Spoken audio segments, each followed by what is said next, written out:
Hello, hello, hello. Welcome to our neck of the woods. How's everybody doing today? I hope everybody had a wonderful weekend. Uh, Nobody's here yet, but that's okay. It's going to be a short show today anyway, I do believe, unless conversation takes us other places. Um, just because tis the season. So, I'm working around the house trying to get everything set up so we can get the tree done and all that goodness. So, um, yeah, what's going on, everybody?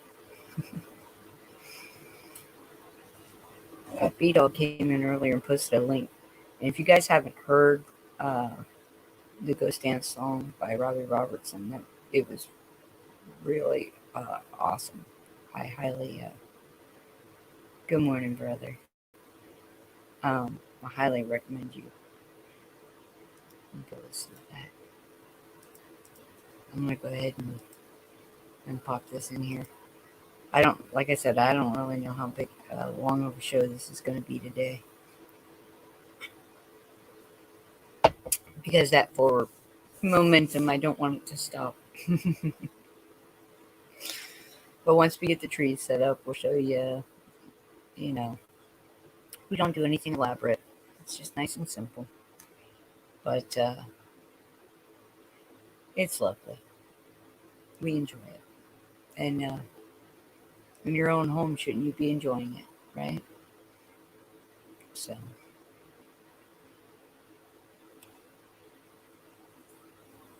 I have no idea what to talk about today. I titled this The Web We Weave, that we weave. And I did that on purpose. I did that because um, I was listening to the Hermetic text this morning, and just more and more connections are being made for me. And it was, you know, we have all these separate ideas that we are not making the connections to. Hello, Pappy. We have all these different, like this thought from over here, and this thought from over here, and this thought applies here. And truly, they're all interconnected, and we have created every one of them, right? Because time is not linear, as we have been shown. Time is cyclic, no beginning, no end. So in the universe of things, in the multiverse of things, um, it is all connected. It's all already been done. Every word has already been spoken, and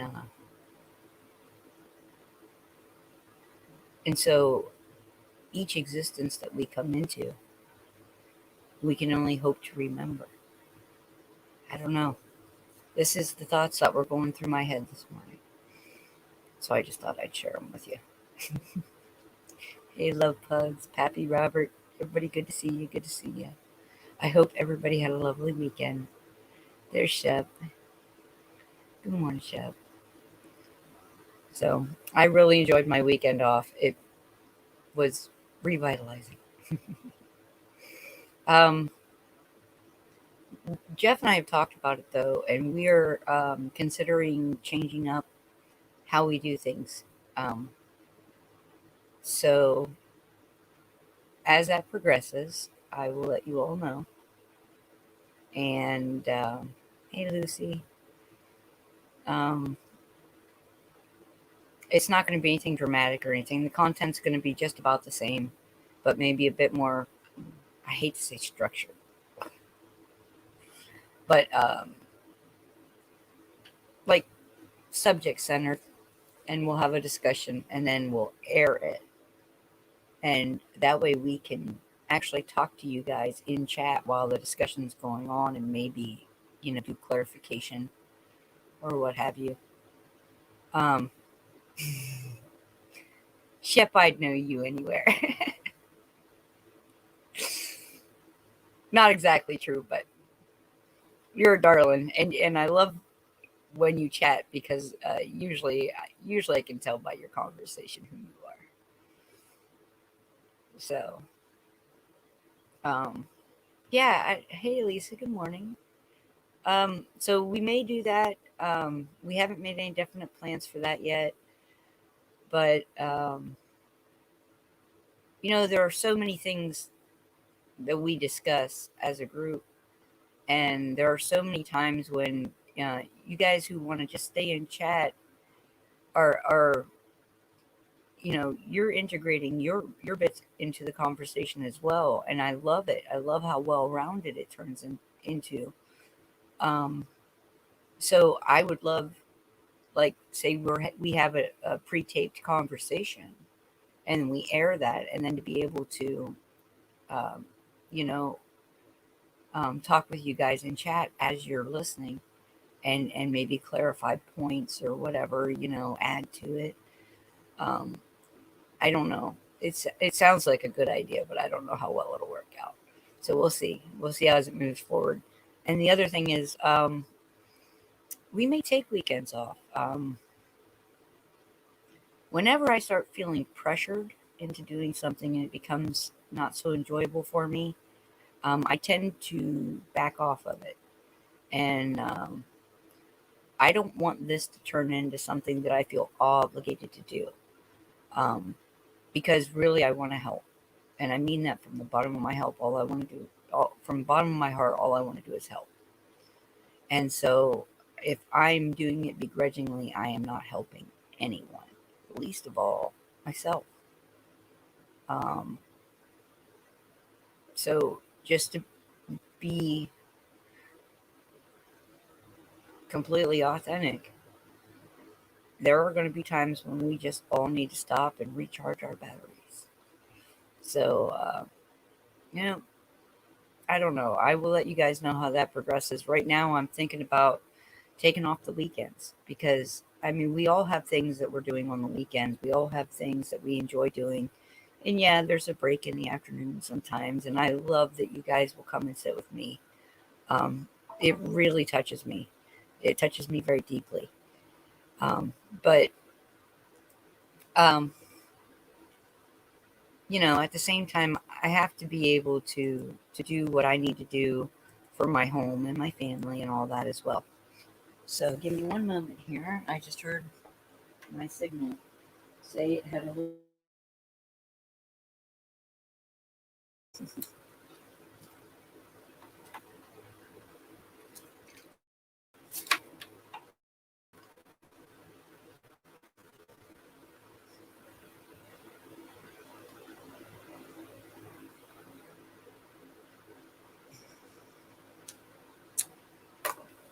Oh my! All right, there we go. Now we're all plugged in and charged up. Well, charging up. I hope I didn't lose signal too much there. So,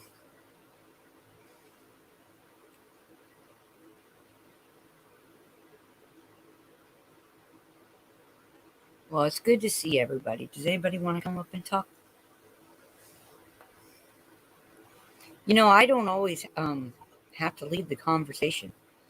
I can just DJ it from this point.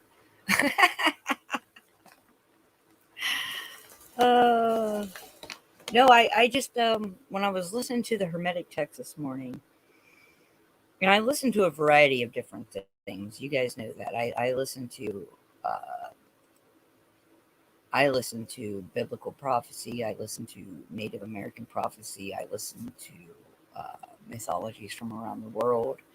I do research into multiple different areas and subjects, and I look at religious texts from around the world. And every time I look at different things like that, I make more and more connections, um, because I'm of a mind that the truth is out there, but it's also in here, right? So for me, um, gathering the information from multiple sources allows me to see the truth more clearly, right? To make those connections a little bit easier. So um, I got to thinking about it today. I got to thinking about, You know that phrase, oh, the tangled web we weave? There's some truth to that. There's some truth to the web of life being created in part by us. If we are co-creators with the divine, and I believe we are, and I think most of you do as well, we are the ones creating that web. So what will you spin today, Spider? What will you leave? Will it be glorious? Will it be turbulent? You know? So it gives us something to think about. It gives us something to apply our thoughts to. Because application is necessary. Hey, Frank, good to see you. So, any comments? Any takers? Come on, somebody wants to make a comment. I know somebody does. Y'all are just gonna leave me hanging. I'm gonna go take my Christmas tree down out of the loft and get it set up today. Then, bye, George. We usually I set the tree up a couple days before, and I air it out, and I do all the good stuff, and then on my birthday is usually when we decorate it. So that's kind of what I've been working on for the last couple days, because I have to rearrange furniture to do so, but it's all worth it. Brother. Good morning, good morning, good morning. Good morning. Am I echoing for you? I'm trying to. Seems like the volume's low. My volume? Yeah. Hold on, let me. Good morning, everybody. Jeff goes in and does all the good stuff, and then, well, you know, I don't mess around. I try not to mess around with it too much. Where's Sister Anna? I don't know. I wonder. I hope she's feeling better today. I do too. I know there's that storm system, that big storm system that I talked about a couple of days ago. It keeps changing, and it keeps changing, hitting different areas, smacking other areas. I bet B-Dog's got a good load of snow up there in British Columbia. There she is. Hi, sorry I'm late. I was cutting toenails. Toenails. I was just hoping you were doing okay. Yeah, really. Oh yeah, doing all right. Cool. I noticed you were on. I was like, oh, it's time, and you know, I debated taking today off. You took a day off? I did. Well, I took 2 days off. Yeah, but yeah. I debated taking another day off. But see, it's easy for me to fall into that trap, and I know that's a trap for myself that I set for myself every time. I already know I'm not only the hunted, but also the hunter in this scenario. Sometimes I get tangled up in my own web. Well, you got to take time for yourself and your family. Yeah, you do. Hey, Pugs. Hey. Hello, Everybody. what you doing? Hi. Daughter's not feeling good. Oh. She said she can't get no sleep with the baby. New baby? She got a new Well, baby? she's 13 months old. Fairly new. We still call her baby.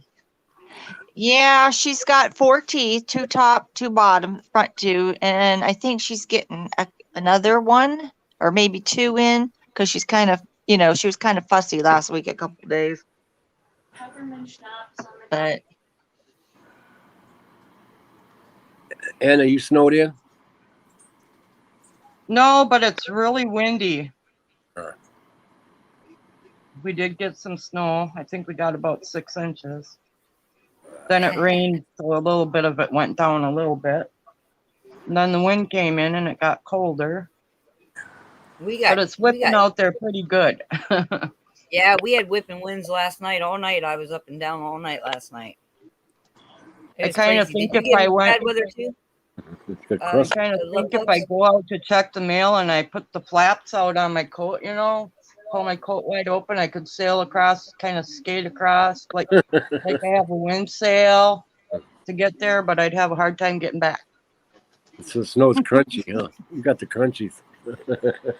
Well, it got all icy after it rained. The plow went through and it rained, and it's all skating material out there now. Woohoo! Well, I'm glad that weather hasn't hit us yet. Did you get the winds and the storms last night, Love Pugs? Yeah, and then early this morning, a heavy, and I mean heavy rain for Yeah, about we 5 got that minutes. too. Well, it lasts a little bit longer than that down here, but I think it's going to be hit and miss for us over here in the Ohio Valley. Are you going to be offended if I accidentally use your real name? I need to know now so I can like cement it in my head. What? No, go You. ahead. Yeah, go Okay. ahead. Because, all right. Thank you, Anita. Ooh, I like that I just- name. It is. It's a beautiful name, and so I think of her by that name. And so when I go to talk, I don't want to. I never want to call anybody out that doesn't want their name put out there. I try to be very respectful, but every once in a while, I know stuff like that slips. So it was like, you know what? I'm just going to ask her.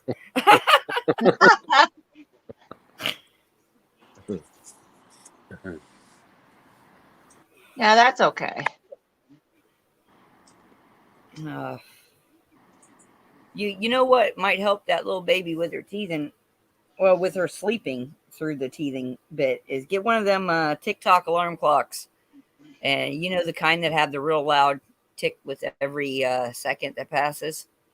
Yeah, Wrap it up in a blanket.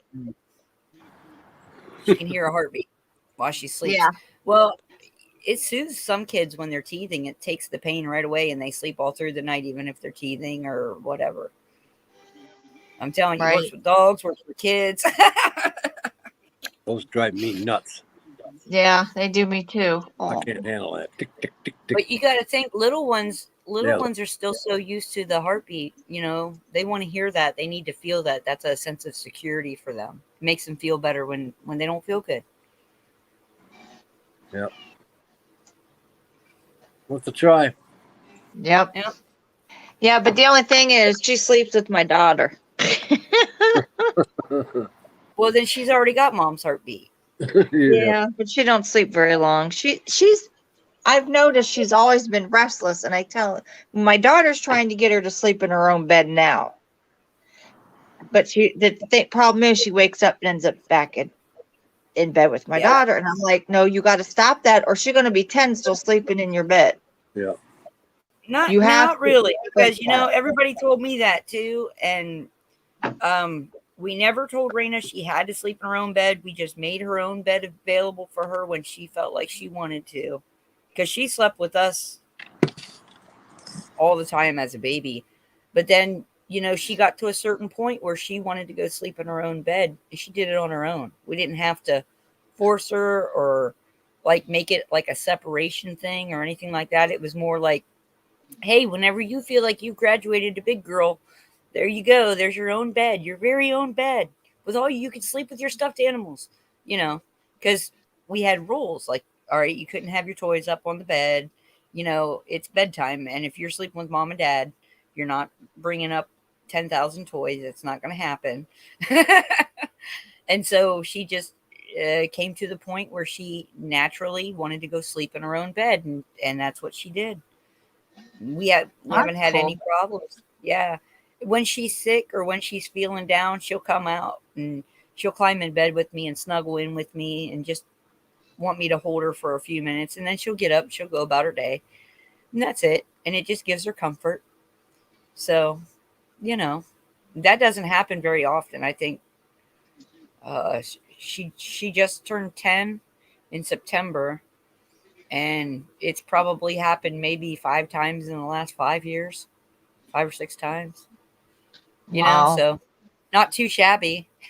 But we never made it like a you have to sleep in your own bed thing. We just let her do it on her own. We could have Huh. paid probably bad things, but you know how they say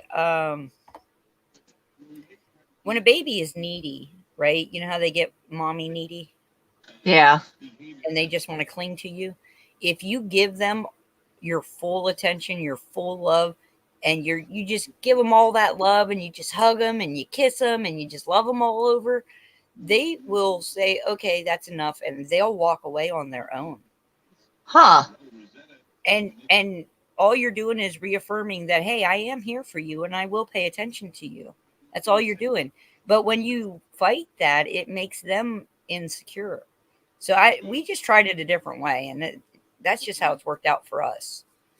Give them what they need. They'll go on and be stronger and more independent for it. Raina's super independent, but she's still my baby girl. You know what I mean? It's like the best of Right. both worlds. Right. But she knows that mom and dad are always here for her, and if she needs us, we will stop what we are doing, and we will give her the love and the attention that she needs. We'll give her the ear to listen, whatever. And she is so much more confident than like my sons. I did it the old way with my sons, and that didn't turn out so hot. So we changed it up. Right? Huh.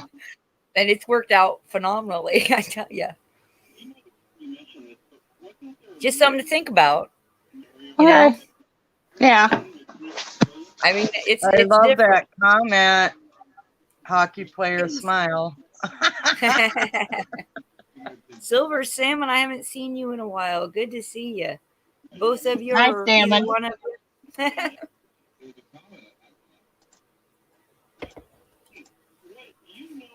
So yeah, what did everybody do with their weekend? Wasn't that her card last night, Salmon? Oh, night before last.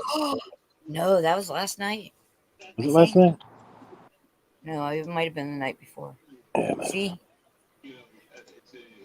I Time haven't is played such- with my cards. oh, maybe you should. Yeah. Did you said you had an angel deck? Is Yep. that right? Yes. Let me get it out and I'll tell you the name of it. And you know what? People have a lot of misconceptions about cards, about any kind of cards, and they're simply a tool for your subconscious, for your spirit self, your soul self, to bring something into conscious awareness for you. Right? That's all they are. They're just a tool, an extension of yourself, and Don't tell you that to don't a have to Christian. do some big fancy spread. You don't have to be some master tarot reader or anything like that. You can simply pick out a card you like the the artwork on, and read the meaning. You can pull a card unlooking and say, what am I supposed to think about today? What should I be contemplating on? And use them that way. You can do them like that, like a daily devotional. Yeah, they're daily guidance from your angels oracle cards by Doreen Virtue, PhD. There you go. Daily guidance. See? So, but a lot of people, they look at that stuff and they think, it has to be done a certain way, or it has to be a certain method that's utilized in order to get this or that or the other. It's simply a tool for your subconscious to say, here, I want you to think about this in the waking world and contemplate on this. This thought will help you, So Right. if you use them as a tool, they can be very useful. They can be a phenomenal tool to help you reach the depths of your spirituality. They can really tune you in. Good medicine. Good medicine. Yeah. So we all need right now. Everybody's getting a crud. I know. Well, there's a lot of crud right now in the social web that's collectively woven around our world. There's a lot of junk and garbage and trash on that beach, and part of it is for us to clean that up and the only way you can see where every bit of it lays is to illuminate it with the love light, right? So Right. don't stop putting that out there. It's super important. Hey everybody, how are y'all doing? Hey. Pretty good. How are you, Crystal? I'm doing great. Just Good trying to hear. get rid of a headache, that's it. But I'll be all right. Hey See, I everyone, had one over the weekend, Crystal. I think it's lot of- the pressure in the air. Yeah, I think it's the weather too, because I had one over the weekend. That Friday, Saturday, and Sunday. Well, I just took something for it, so I try not to take a good anything. weekend. Oh yeah, it was super relaxing. I may did what take I every wanted to weekend. do over the weekend. What's that? I Now? did what I wanted. I said I did whatever I wanted to do over the weekend. And wasn't that lovely? Isn't it freeing to just Mm-hmm. let go and go do something that you want to do? Just Watched my Alabama beat Georgia. You know what I decided I have to do? I have to turn this weather that's kind of gloomy into a positive. And what I figure is, since it snowed, it makes it look that much brighter and cleaner outside. that's right. There you go. Yeah, I And build hate a little snow. snowman You're to freak right. the dogs out. You're right. It makes it. It cleans the air. It cleans everything. Me If and you think you, about it. you like Alabama, and I was born in Georgia. My sister, my sister-in-law went to Georgia Oh, University. she's an Oh, Ugga. there's a Yeah. song about somebody going down to Georgia, but we won't get into that. Yeah. Yeah, Yeah, Reba sang that song.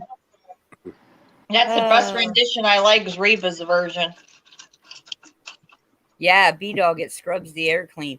Yeah, if you think about it, the action of the freezing of the rain also is going to freeze up any chemicals and all that yucky stuff in the air, right? Make it non-soluble. who all had snow? I'm in Wisconsin and we have snow. I'm in Wisconsin Florida. could get a lot of snow this year. You can build snow forts like you did when you were a kid. Do you want to hear the story how I became an Alabama fan? Yeah. Okay, my boyfriend who passed away in 2013 from a brain tumor, he played on the 91-92 team. Wow. Sorry to hear about your boyfriend. Thank you. I'll see him again. I know I will. Absolutely. That's the greatest way to look at that too. Yeah. Well, he's not in pain. He's not going through hell with the chemicals that they put in him. The 3 surgeries, the last surgery did him in. And I didn't. If we were married, he wouldn't have had the last surgery. But I had power of attorney. But his brother became an attorney all of a sudden, and he was going through school. But it took him 5 times to take the Ohio bar exam and pass it. And the 5th time he did it just happened to be at that time, and they threatened to sue me. All kinds of crap. And I said, I don't need this negative stuff. But he's up with he's not in pain. He's up with the Lord, and I think the Lord needed him for the fight that's coming. Yeah. And Let him if make you the think choice. about it, Oops, sorry, Heather. if you think about it, each one of us is the same but different, right? You know, Pappy's Right. always talking about we all walk the same path but different paths, right? Right. And we are all human beings, but we are all individually different, and each one of our bodies is built for a certain reason and a certain season, right? So when we get to shed this robe and go back and be pure light and be part of the divine consciousness, you know, you got to wonder if the souls cry when they get to when they have to come back down here, or if some of them actually rejoice, because to leave something that magnificent to come through a veil of forgetfulness and try to learn it all over again, right? It just seems remarkable to me. And sitting in an earthly body now and doing the spiritual work, trying to, you know, be in connection with Creator, it gives you an appreciation of every minute detail of everything that's been created. Yep. Hey, Raina. Miss Beautiful. Hello, everyone. Hi, Raina. Hi, sweetheart. Hi, Anna. Hi, Crystal. Hi, Love Pugs. Hi, Robert. Hi, Raina. How you doing today, sweetie? Good. Do you want to see my new drawings? I would. Sure. I'll go get them. I don't even care if anybody else wants to see them. I want to see them.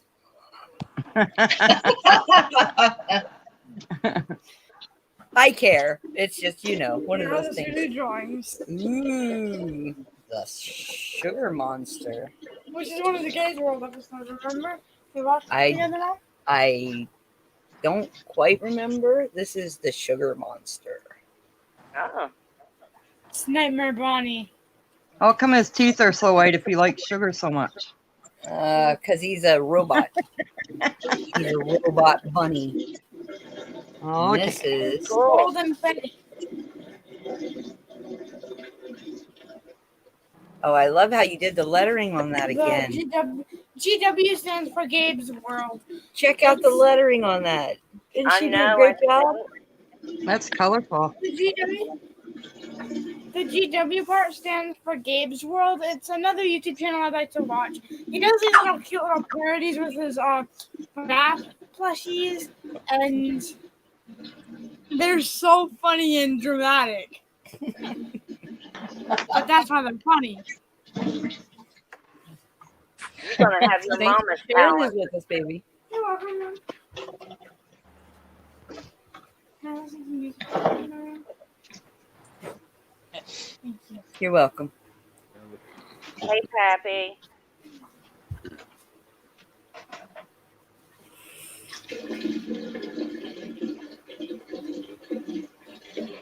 Who's flushing the toilet? Oh, I'm filling my water jug. Yeah, no, I was just picking on you. It I did was sound only like picking that. on you. I was only picking on you. I could tell it sounded like one of those 5-gallon water jugs, and I was like, Yep. "Oh, I'm gonna say they're flushing their toilet." Yep, I'm taking a break. The jugs get heavy. Oh yeah. With arthritis in my hand, I have to take breaks filling that thing. It takes 5 of them and then one in the what do you call it? I have a ceramic crock that it sits in. And Oh, that right takes on. another gallon, yeah, and a half. Well, I keep a big pan of water on the wood stove, and in the wintertime when my hands start hurting real bad, I just go over and put both my hands in the pan. And I'll just stand there for a few minutes and let them get all nice and warm. Yep. I keep a little towel hanging off the side.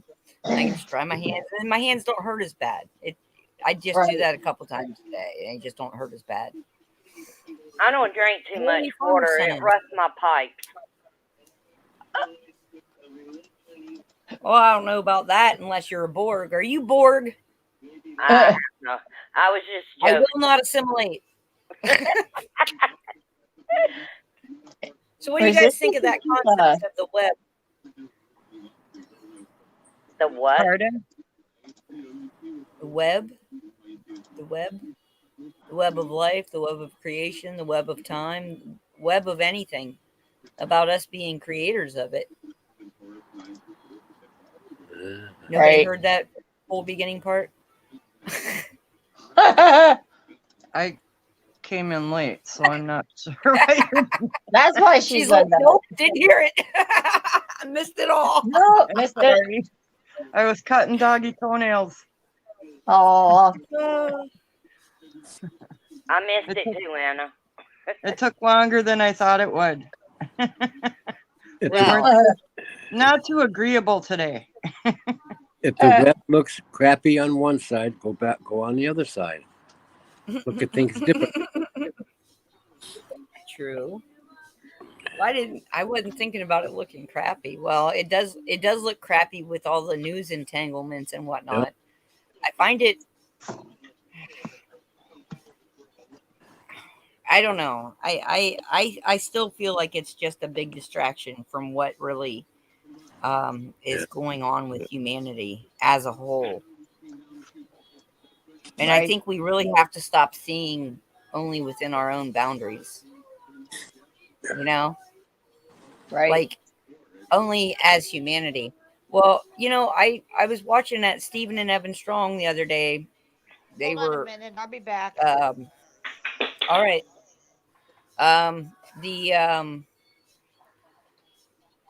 They were talking about the ancient stones and the different things, and the father, he had said something that really, it struck me. He said, and you're not going to like the way this sounds, but just follow through, okay? Just listen through for a minute. He said, the destruction of humanity. I don't think that'd be a bad thing. We've screwed it up over and over and over again, and we don't know how to live in good relations with all of our relations. This is what he said. And I thought about that for a second, and he said, so yeah, they could destroy all humanity, but what I would grieve for is all the other life forms, because they did nothing wrong. They've simply lived how they were created, like we should have been doing as human beings from the very beginning. And it really struck a chord within me. And I thought, yeah, because we talk about humanity a lot, but humanity is not innocent in all this. We're the progenitors of it, right? Well, one of the things that comes to mind from in what you said, that comes to mind for me is people kind of live what they're taught and what they're exposed to. And if they don't have good feelings about what's going on, they have to seek their own truth in their own way. There's a lot of influence pushing a lot of people's buttons. And I know for myself, I'm one of those people, like even if I got on a computer, I want to push all the buttons and see what they do. So I think in a lot of cases, there's a lot of people pushing buttons just to see what reaction they can get. Are you picking on me? Well, but if you think about it, and I know it sounds really, really harsh, it really does. That, that concept of, yeah, humanity could go the wayside because they're the ones that started all this. And, we're the ones plowing up land. We're the ones destroying forests. We're the ones killing off entire species of animals. And let me tell you something about that. Every time a species on our planet dies, there's a part of ourselves that dies with them, because we are all connected. And Right. I think a lot of people don't see it that way. But I remember being very young, and of course, I've always been an animal lover. And, you'd go on to National Geographic magazines, and you'd see all these different animals that were either extinct or nearly extinct, or had almost been wiped out, or there was only this or that pair left in captivity. And it always made me sad to think of animals in captivity, but it made me even sadder every time I heard about another species being gone. And I remember feeling like a part of myself was gone too. And I never understood it because of the way I was raised. We were taught that animals didn't have souls, and therefore they weren't you know, I guess to be respected or loved or cared for. I don't know what the heart of that teaching was, because it never stuck to me, you know, because I never felt that way. And so as I get further and further down this pathway and I start realizing some of these things, um a lot of things from like the way I thought as a child come back into play. And I don't mean that in a like, you know, I want to be a dinosaur or whatever type of thinking. What I'm saying is, as children, we looked at the world and all the life forms around us and knew that there was life in them, and we talked to them, and we thought we understood them. And um, you know, as children, there was more connection. And then as we become adults, a lot of that is taught out of us, or we're distracted by what we perceive life is supposed to be, right? A career, a family, and all that good stuff. And that's, there's so much more. And so when I say that the eyes of the thinking of myself as a child comes back into play, You know what? it comes back into play in a really relevant way, you know? I What think really, that, go ahead.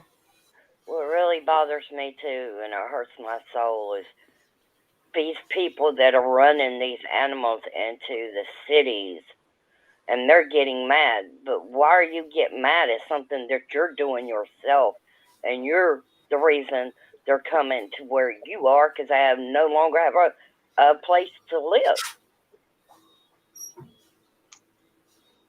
live. Therein lies the humans' inability to see that they are the ones weaving the tangled web. Yep. They don't even,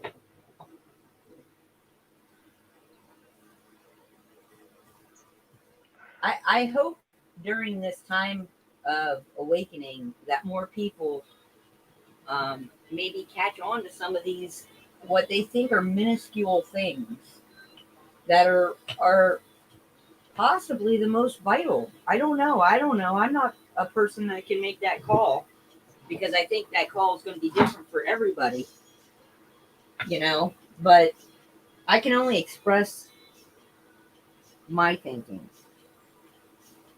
and hope that it helps someone else in their thinking, or hope that it jogs something in someone else's memory that can help me further, you know, because that really, I think that's maybe the only way that we go forward. And I didn't mean to talk over you. Oh, Sweetie. no, that's all right. Um, you know, we're seeing all this stuff going on, and they're only portraying what they want us to see at this point. A lot of that has an effect on us emotionally, because those of us with heart that care about others, that becomes a type of trauma, but it begins to condition us in a sense, that we become callous. We don't notice as much anymore. We just take it as the norm and start to accept The what's going on desensitization. around us. Yes, exactly. Now, I agree. what I've been thinking about of late, and it's been kind of a burden weighing on my heart, is what can I do personally in my own area to somehow assist or help someone else out. The way it's looking to me is it's making it harder and harder for people to progress in life on their own. All right. So in a sense, a lot of these places that we go for information and everything, where we talk about coming together to help each other, to help humanity. How can we contribute towards making sure people are staying warm? How can we contribute towards making sure people are fed or housed?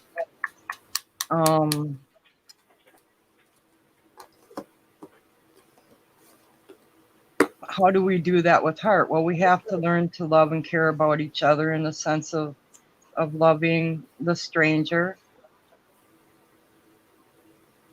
Some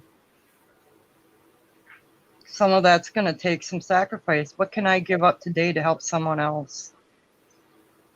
Do I really need this jacket? Do I really need to have more than one pair of shoes or more than 2 pairs of shoes? Now, I can sit here and look at a pair of shoes and say, oh, these are getting wore and I don't like them anymore. They're out of style. Someone else might just be totally happy just to have a pair, you know? We live in quite a disposable world. And that's true. That's very true. I used to work with a project, Appalachian.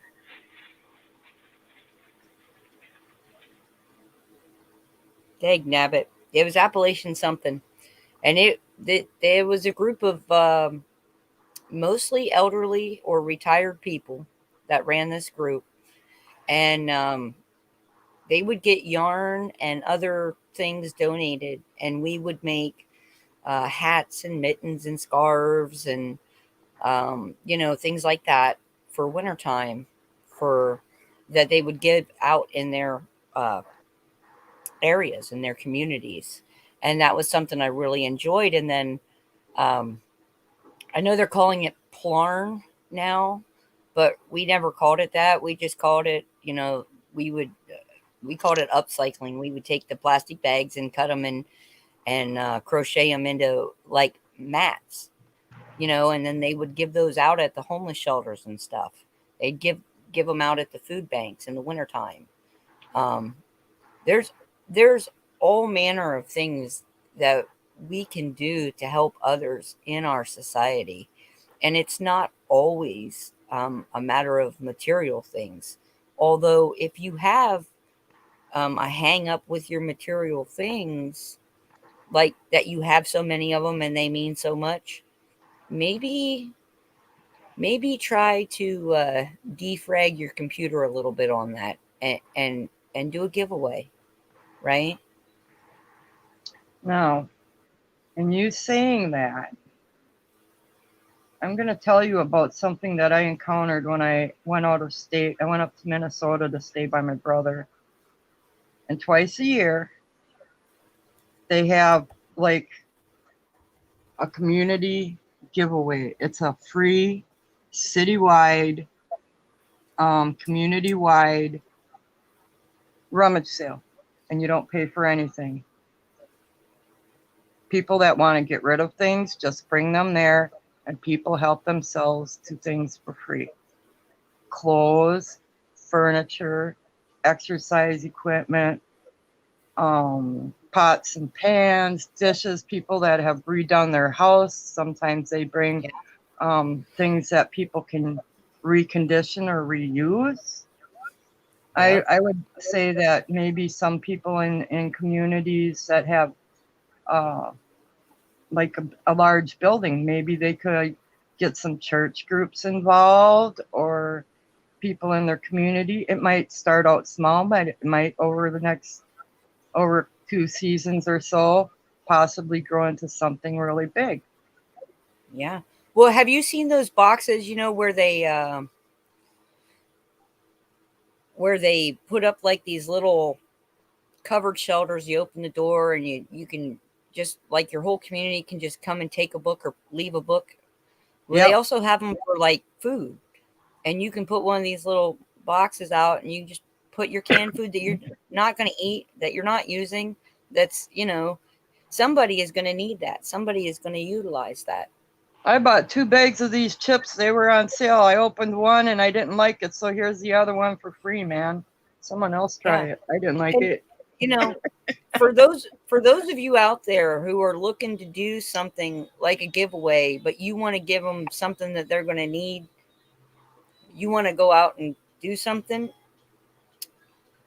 Homeless people have a hard time with keeping clean socks, underwear, toothbrushes. And I know this sounds like something silly, but I'm going to tell you how grateful a homeless person is going to be for some clean socks, some clean underwear, a toothbrush, a bar of soap.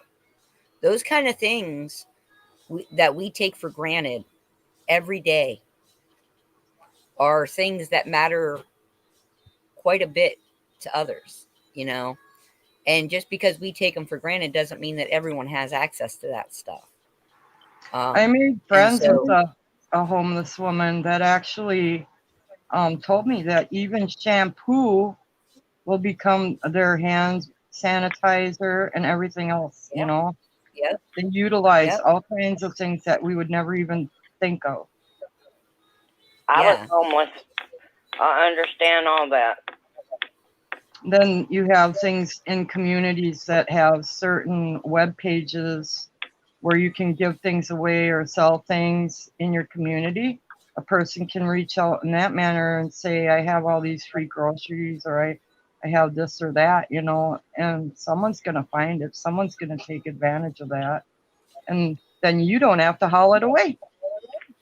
Or you can meet yeah. them somewhere and Well, deliver it to them, you know? the other thing is, if you have extra $20, go find somebody or a couple somebodies and say, hey, I got $20. You guys need to do some laundry, I'll pay. Right? Help them out that way. LHS, she made a great point. You know, think about how good it feels putting on clean clothes after you get out of the shower.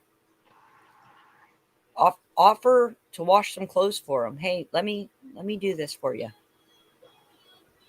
You know, and if you don't have an extra $20, because there are people that don't have an extra $20, if you got a washing machine, offer your service. Hey, why don't I make you a cup of tea and a hot meal, and we'll get your clothes and stuff washed up for you, and you know, you can do what you like with the rest of your day. But let me just help you out with this one simple thing, right? It could mean the world to that person. It could change their life.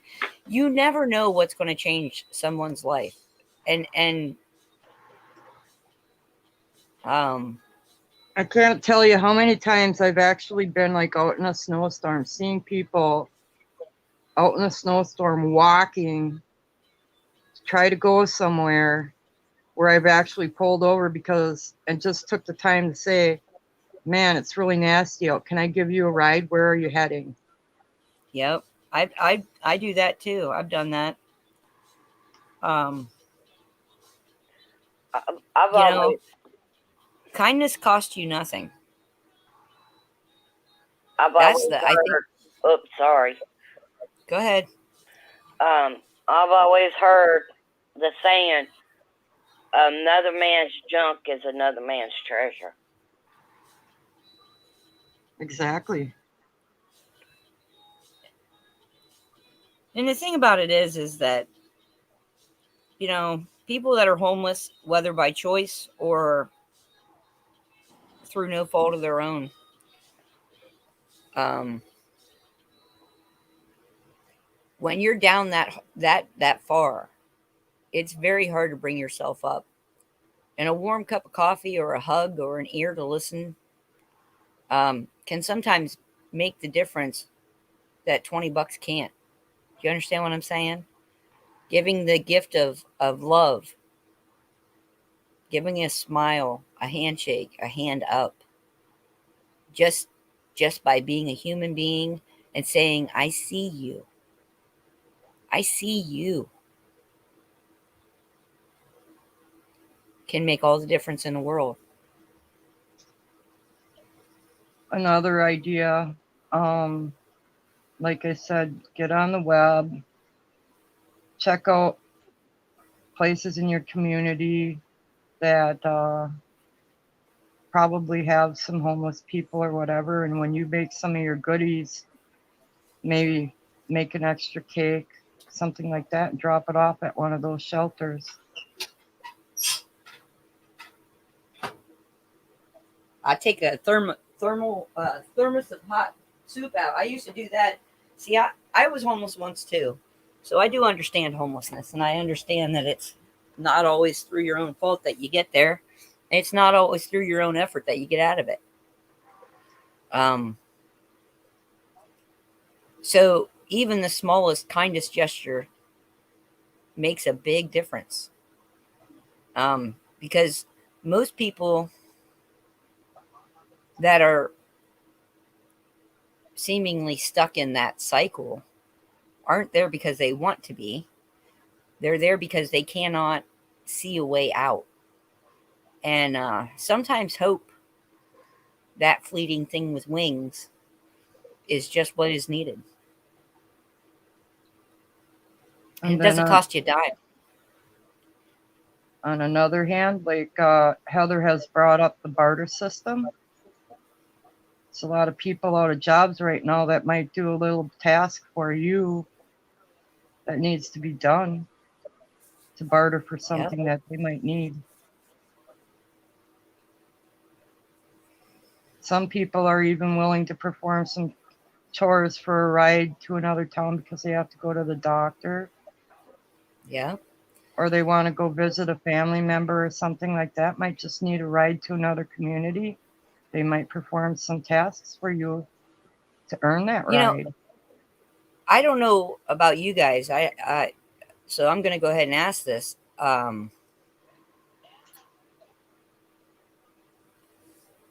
We have a little local newspaper here that goes out free every week, right?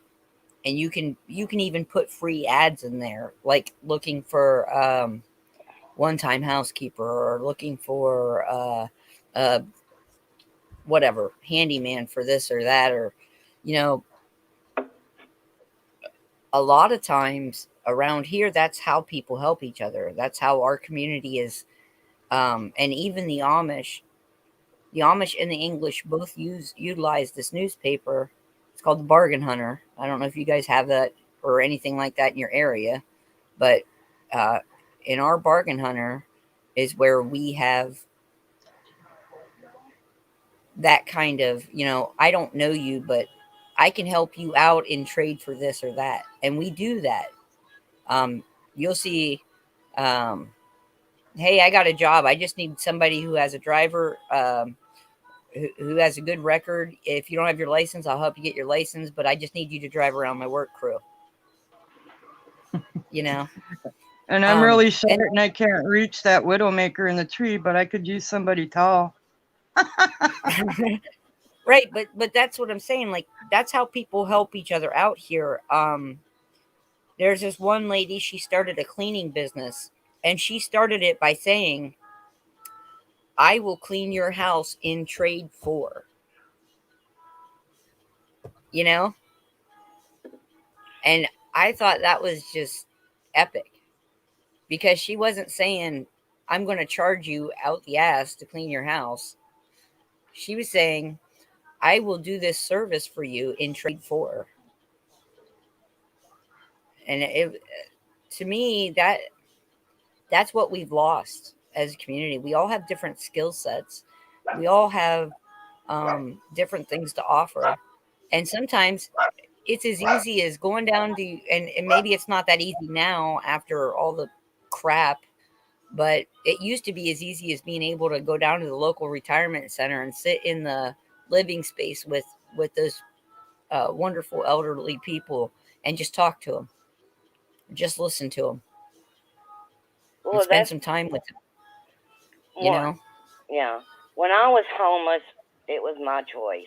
I was on drugs, but there's so many people out there that are so down on themselves and so feel like they're not significant to the world. that if you just stop and talk to them and make them feel like they are somebody and they are loved, goes a long way too. Well, and it's not, you made a very important point there, Crystal. It's not about making them feel like they are somebody.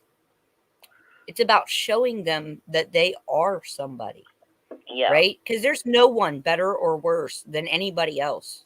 We are all just human beings.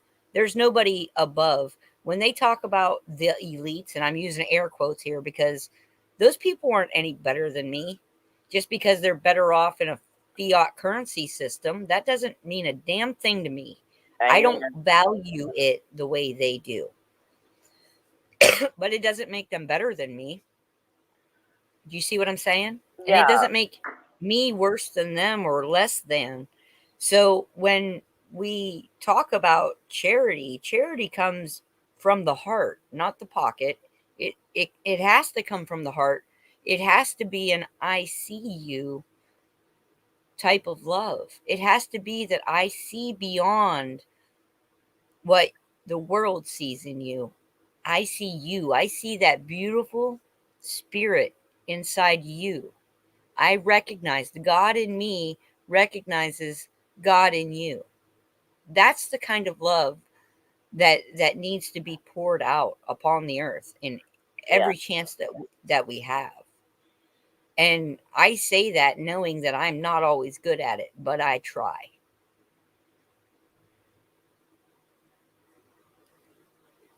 Well, a lot of it is a lot of people are so wrapped up in their life they don't want to see somebody else's. Sometimes they don't take the time because they don't have the time. But a suggestion is to try to open our eyes and notice. Yep. And a smile can do the same thing as a conversation. You ever had Yes. one of those days where you're just going down the road and somebody just smiles at you, right? And it's a genuine from the heart smile. And you know the difference between those who are just doing the polite, respectful nod and the people that smile and just are sharing that love. And sometimes that can brighten your whole world, even for that one moment. Yeah, I had a boyfriend that used to get mad at me because if somebody stopped and talked to me and I got in a conversation with them and, just sitting there talking to them, he'd get mad. He would walk out and he said, "Why are you getting in a conversation with somebody? They don't need to know all that." And I was like, you know what? That's the way I was brought up. Somebody speaks to me, I speak back to them.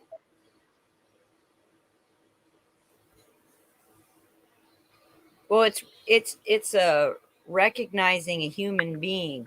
That's all that is. It's not about the conversation always. It's not as much about the conversation always as it is about the fact that acknowledging, right? That's Yep. still that I see you. Yep, I see you.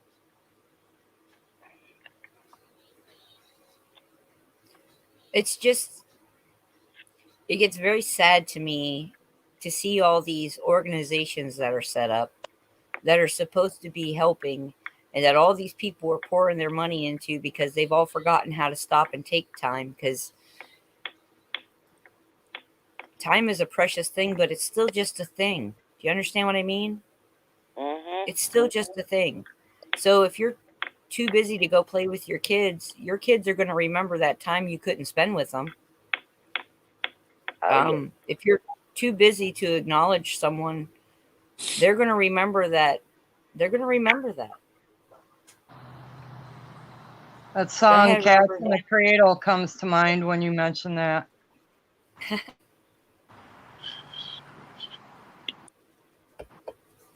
You better spend much time as you can with your kids when they're little, because they don't stay that way for long.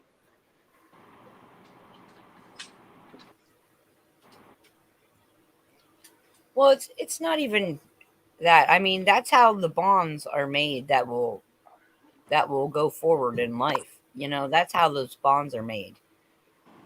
Spending the time with them when they're little.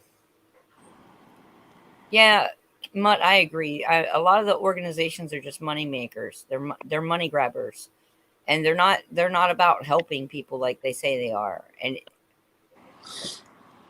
we as a species need to just stop entrusting others to do the job that we ourselves should be doing.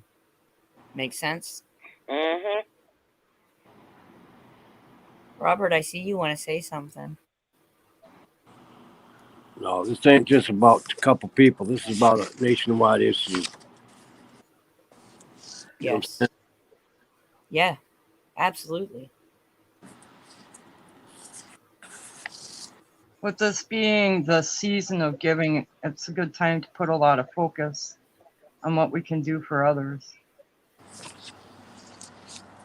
I think that Absolutely. for myself, I enjoy and I love getting things, getting gifts, and my friends think of me in the way of giving gifts. But sometimes I think for myself, it feels better to give to a stranger and see a smile on someone's face because they may have had a need or somebody gave enough thought towards them to remember them during the season of giving.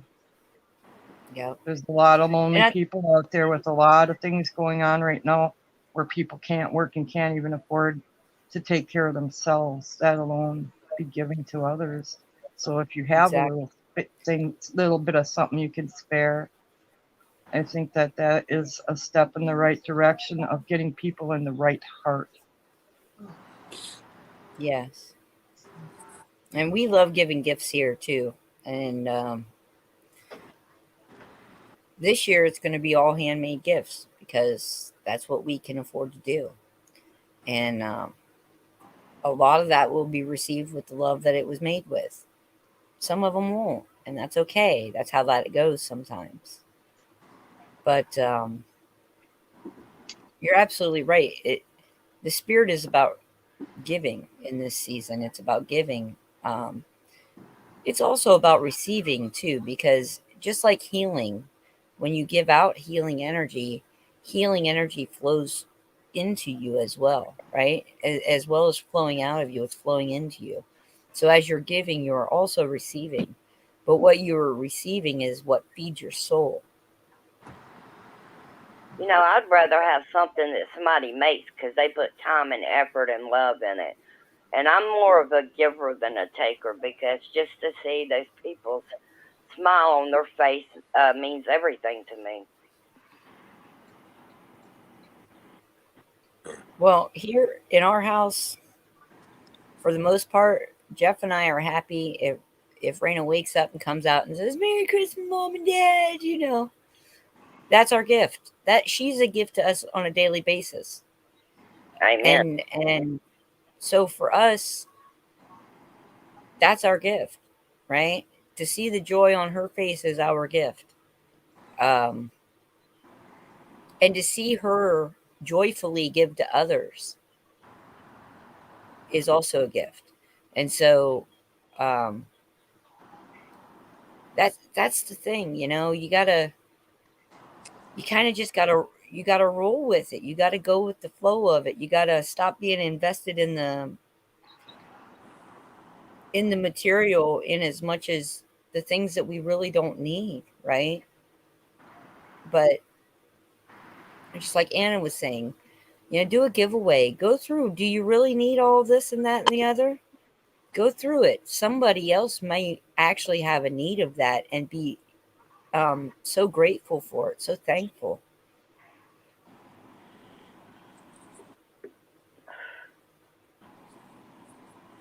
Peppy said it good. Yeah.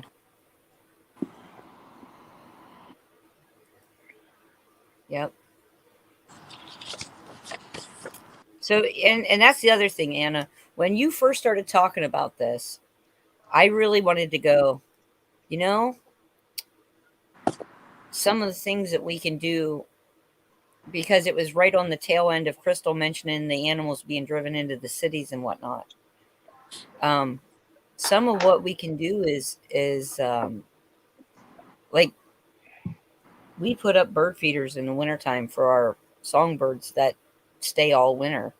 and we'll put out seed and suet and that for them. And yeah, the squirrels get in there and eat some of it too.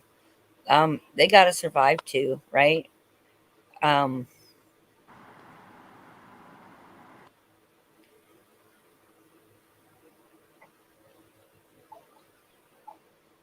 Did I I think lose you? it's so much. No, I was processing. I think it's so much more than we think it is. You know, um, we gather up stuff and we take it down to the local thrift stores, and then they resell it because we don't really have like a any kind of a cycling thing around here. But everybody goes to the Amish thrift stores.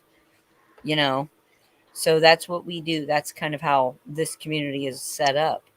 But we also like we put out vegetables and vegetable scraps for the deer, for the other wildlife and stuff through the winter. Um, Kind of just to help them along. Plus, I don't want them eating my apple tree bark, so it helps.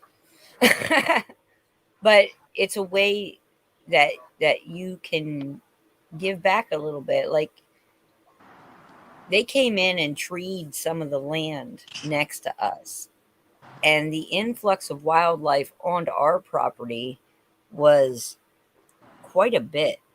I mean, because it's unusual to see that much wildlife movement in a very wooded area, and we live in a very wooded area, and so do all of our neighbors. Most of our neighbors have not cut down all their trees and cleared land and all that. So um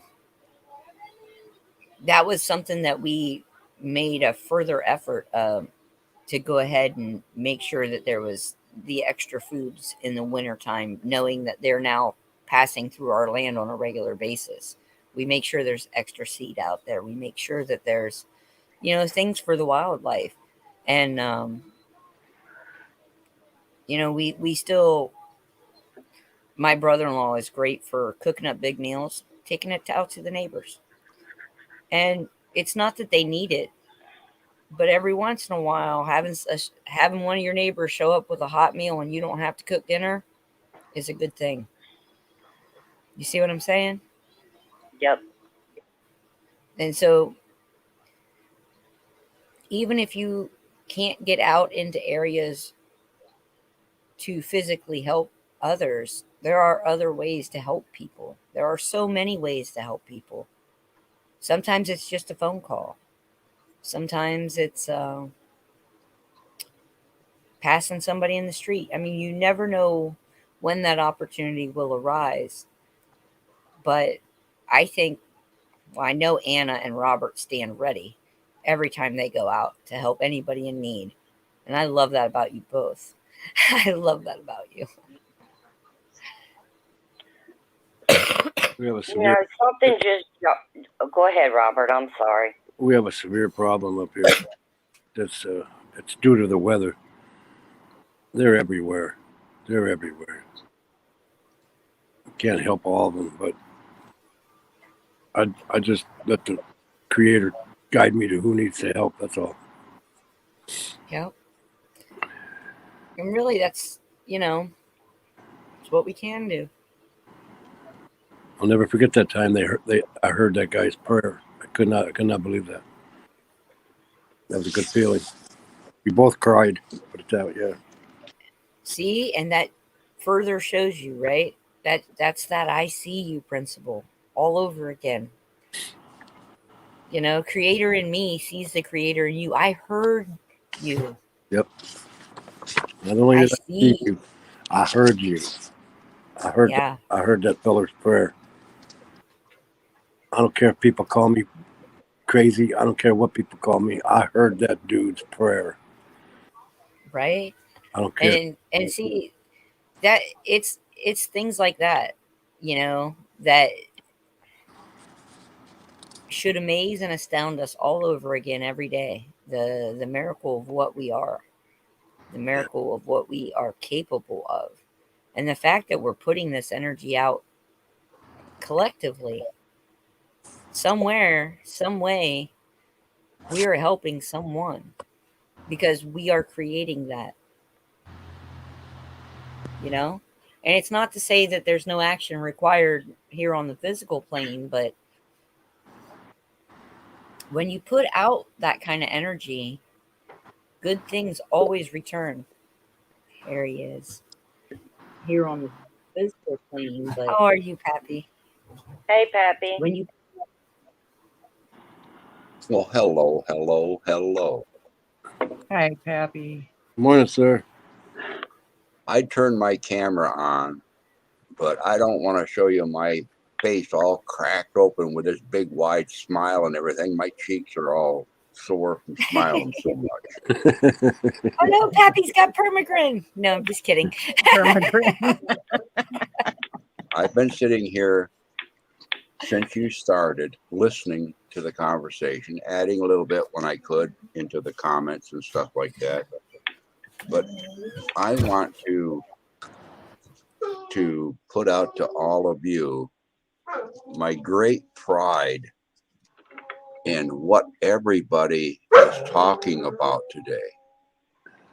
And that you're all so very much awake. Oh my goodness. I'm loving it. So is Bo.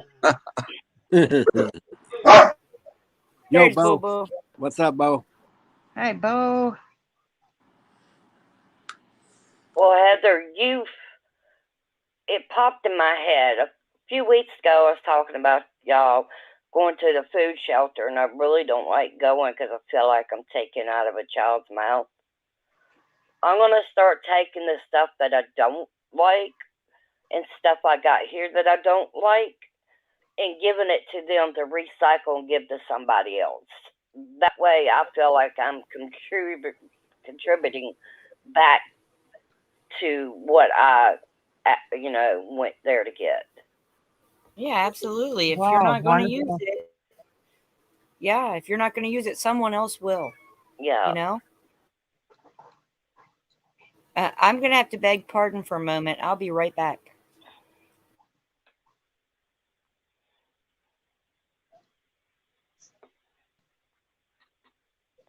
Yes, that one little thing could be just what somebody just needed at that time, you know?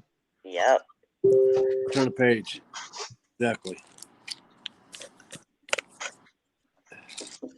See, up here, there was a few people who gathered tents, blankets, pillows.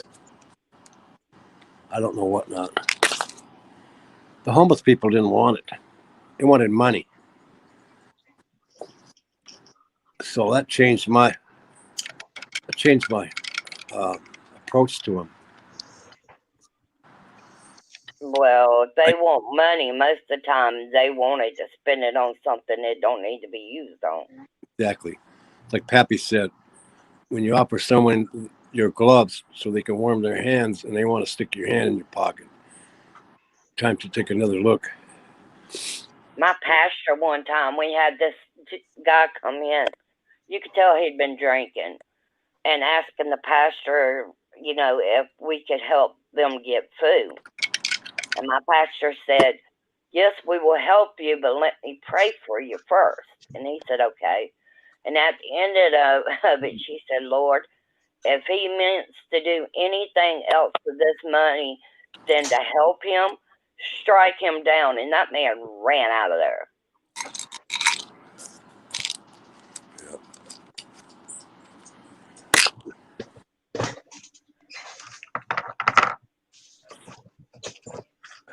How do we give what's really important?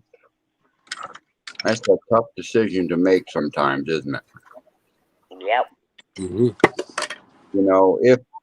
If whatever you give is given really truly through your heart, then let spirit make the decisions of the worth of it.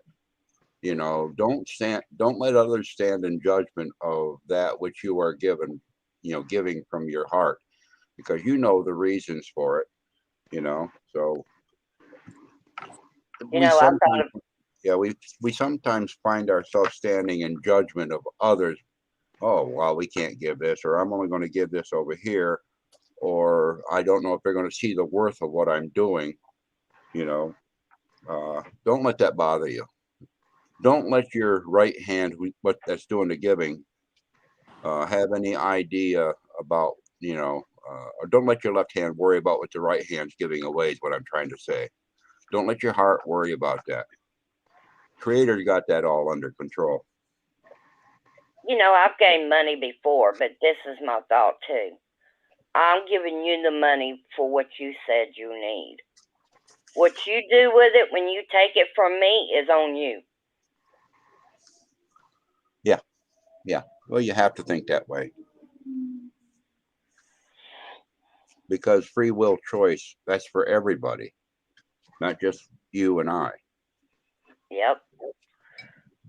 But I wanted to bring out to everybody here, and I'm hoping everybody will kind of get an idea of what it is I'm going to try to convey here. and it's basically it's a story, if you will, about what occurred to me a few years ago when I was very active out into the community. Hold on just a second. Bo is just waiting for us to say hi to him. Hi, Bo. No, he's got a bone and he's teasing his sister. Oh, that's not nice, Bobo.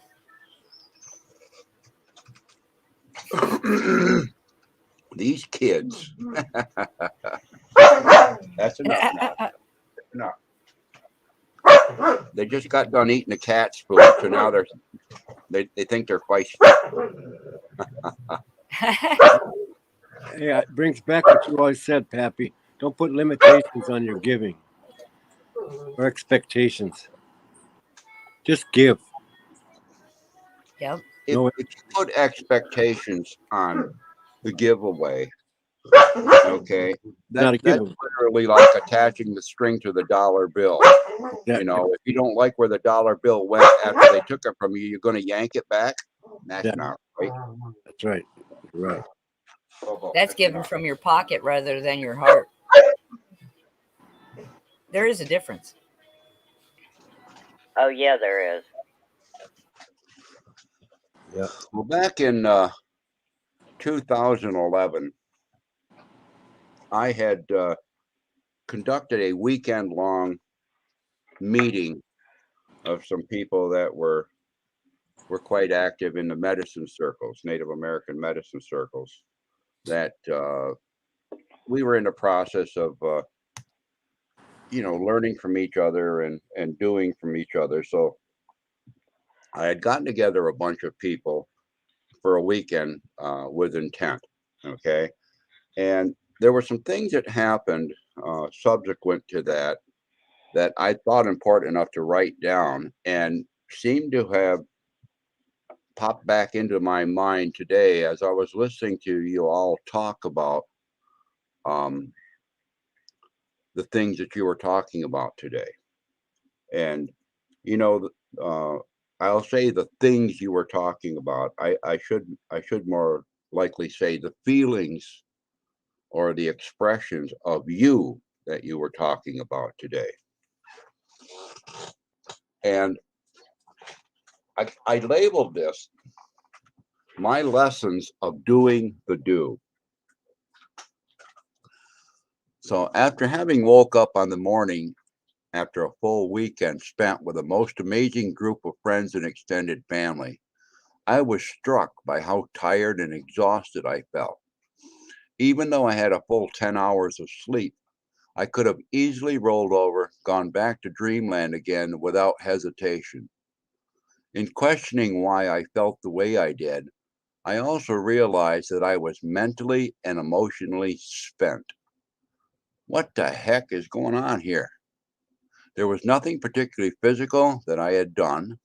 I'm used to physical work in my day-to-day job as a director of grounds department that consists of one employee, me. There had been no interpersonal conflicts that needed resolution, nor indeed no conflicts of any kind. It was through the comments made by one of this weekend's attendees that opened the door to understanding what had really occurred now that I look back at it. Let me set the context here to clarify what I think took place. This medicine group that I am a member of had planned a weekend at a sacred site for the purpose of conducting ceremonies over the 2 days for the purpose of personal and world healing. Being of like mind, purpose, and intent, we each feel that we are a conduit that good medicine can use to be sent in the direction of need and intent. In other words, we consider ourselves a tool in spirit and Creator's hand. This was the original intent that had brought us together as a group and under which we always focus on when we come together to do something. Some of you here today have probably already noticed that about me when I try to focus people on certain things. Well, anyways, it was very obvious now that the tools that we considered ourselves to be had been well used and used hard. Our intent and prayers were heard and honored in a way that is obvious that something had been done. One of my most adamant teaching points has been that medicine involves the action of doing something and not just talking, reading, or accumulating knowledge about it. If it's not put into action, it cannot happen. We are the connection between the spiritual and the physical, the tool, the workers with their feet on the ground where it needs to manifest. What a wonderful, awesome, exhilarating, humbling experience it is when you realize that your intent was true, that your prayers were acted upon and put into motion for the purpose of doing something. I now understand better that when the tool is used, there will always be some wear on it. Now I know that I did something of meaning, of a much higher level that had been validated by my fatigue. Now I understand that doing the do of doing something is work that is so enjoyable and fulfilling that I'll never consider it a work in the sense I once understood it. I now need to find another word for the indescribable, I guess. Oh, Creator, may I always be a tool useful in your hands for the work you do. May I gladly allow myself to share the harness with others who are in service to your needs. May I always find joy and peace in the knowledge that I'm following your call of doing the do. And folks, I felt I had to read that to you today because you're doing the do. Makes me smile. Really makes me smile. You're walking your talk. Thank you, Pappy. Happy, your teachings are always right on time, and I can't think that that's ever a coincidence. Very blessed, just so you know. I was listening to the wisdom coming out of your mouth and the wisdom coming out of the words that people were writing in chat over there. And every one of you are just so powerful in your own individual right. When you come together as a group like this, oh my God. That's a flash right there. Boom. Get your attention. And that's what the world needs now. That's what the Great Awakening is all about. Throw the politics out the door. You know, we know there's evil afoot. We know there's greed and mistrust and crime and all of those things. We know there's imbalance out there. Do something about it. And you do something about it by what you're doing. If you depending cannot on each work with, other. if you cannot work within the system that they're forcing you to work within, you create a backdoor system that works better. Exactly. You go right into that energy system which transcends all other energy systems. And as a matter of fact, interpenetrates it, the one that has the real power. That's the Great Awakening. Exactly. You know, yes, we're not responsible for another's actions, but we are responsible for living in harmony and in balance with all things. In So the while sense you're that out there, we're contributing and helping each other. yep. And while you're out there weaving the webs that we weave the webs to trap those things which need to be healed and offer them the opportunity to heal. We're not the healers. We're the conduit for the healing to go through. They have free choice whether or not they wish to be healed or not. We spin our own web that we stand upon and connect it to the web of everything else. We're always connected.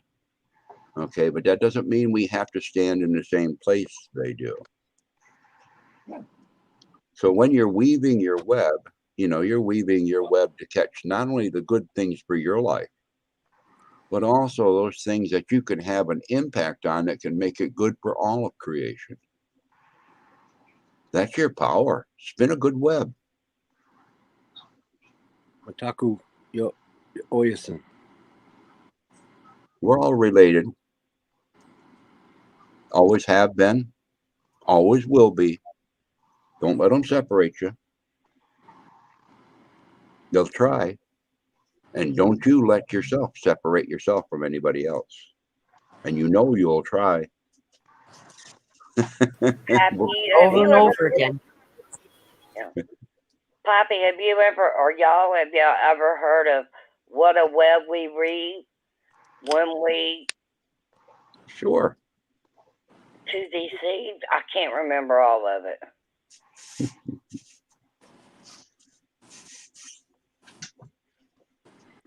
We're all wisdom keepers, But to get to the wisdom, you've got to have the intent.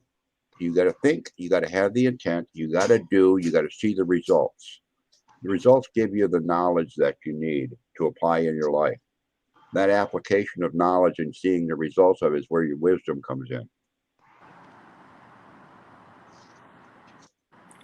Dig your feet in and walk the talk. Yep. I'm wanting to look into being a drug counselor because of my past, and I was also homeless. I can connect to those people, and maybe I can make a difference in their life or the way they look at things. The only part I really would not understand is because God helped me in this sense, and I give all praise to Him. I didn't have to go through the withdrawals. None of it. Well, But I just want to make a difference in somebody's life. Some of the most poignant teachers and some of the most respected wisdom keepers led some very colorful lives, Crystal. And how can you counsel someone? How can you advise someone? How can you guide someone unless you also have worn that same shroud yourself? And then now you can speak from experience. One of my favorite giggles would be, Bobby, stop. One of my favorite giggles would be someone would come up and say, Pappy, I need some counseling, interpersonal relationship counseling. Because that's one of the things that I did as a non-denominational minister. Hold on a second. Mr. Needy Boy wants some more cookies. So somebody would come up and say, we're having some difficulty here with my relationship with my significant other. And so the Now, you know me, everything's got to have a little bit of humor in it, as a teaching point. So I said, I look them right in the eye, and I'm serious. I said, look,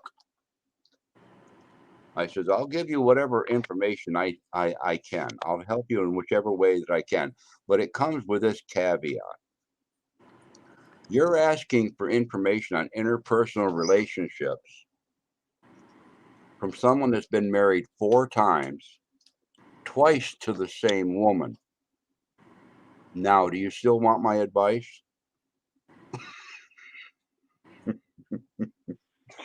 So you so you see, there's a perception in the mind at that point of the receiver. Are they going to look at it like, well, he's got some experience, maybe he knows what he's talking about, or oh hell no, I Right. ain't listening to you. See, now Experience is to the best me, teacher. I was going to say that's really beautiful to me. Right. That speaks of a great love to me. But see, everybody sees it differently. Well, that the fact that I was married twice to the same woman, I'm married for the last time, and that's actually to the woman that I married twice. And I'll marry her again tomorrow if she says she wants it. See? But anyway, See?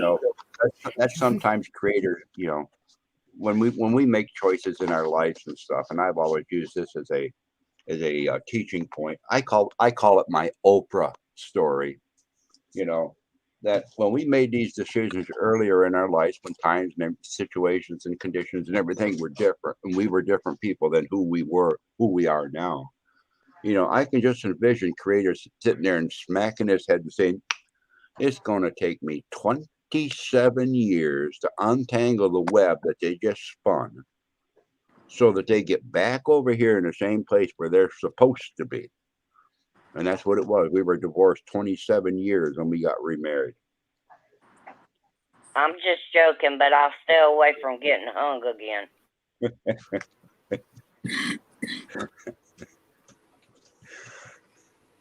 So that's the web we weave.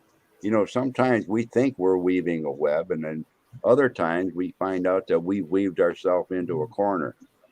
And not and I know what that's like. If anybody's ever painted a floor and not paid attention to what you're doing, you could find yourself saying, well, I'm going to have to repaint that area right there, so I'm going to have to walk over it.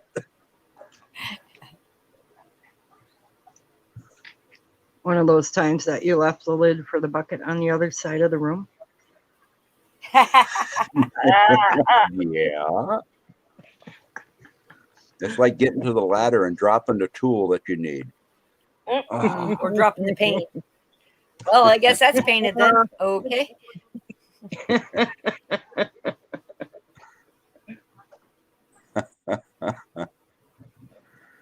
Yep.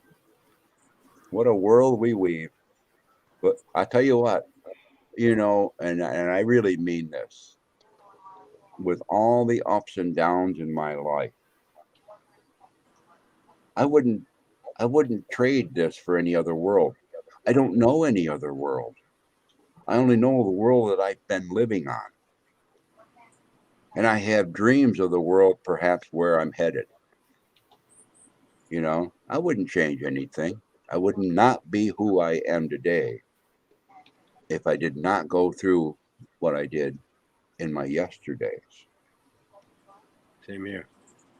I would not have a circle of friends and extended family like I have today had none of you done the things you did in the past that brought you to where you are today, so we could be together and shake hands.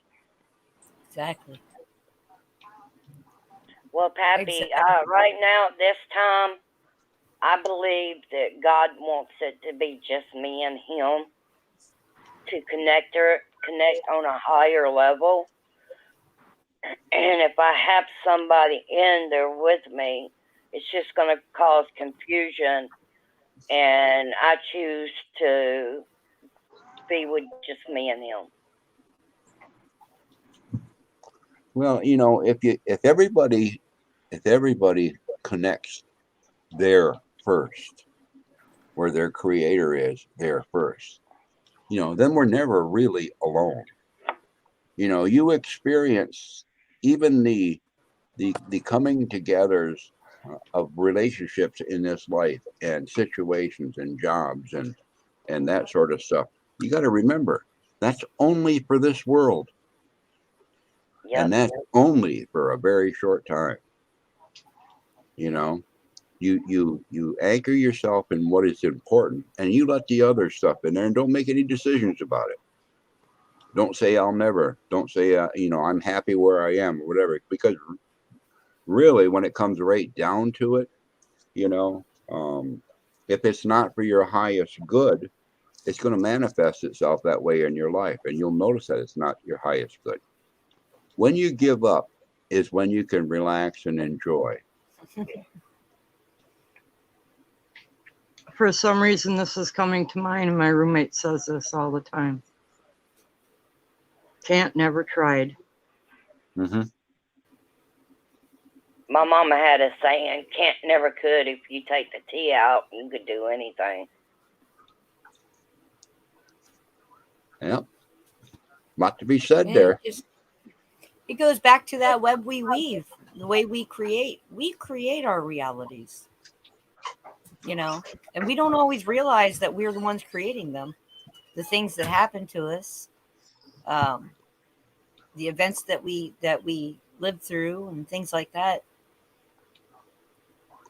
We limit ourselves by putting expectations on ourselves.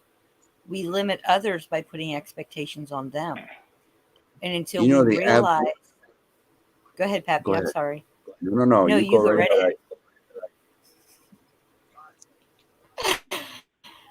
But until we realize that we are actually creating our own experience here,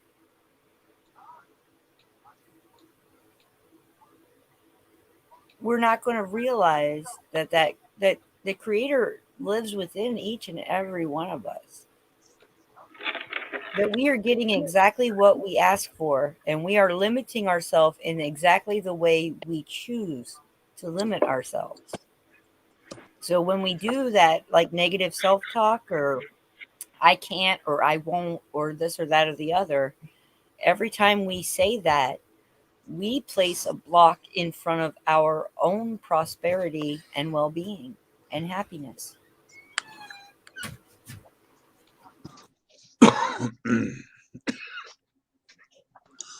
The Aboriginals of Australia have a couple of beliefs and a couple of teachings that they use that are the same different pathway that we're talking about. One of them is something called the dream line. And the dream line actually is the life path, not only of the individual, but of the people. And the dream line was named the dream line because it was the dream of Creator while he was sleeping for the individual and for the people.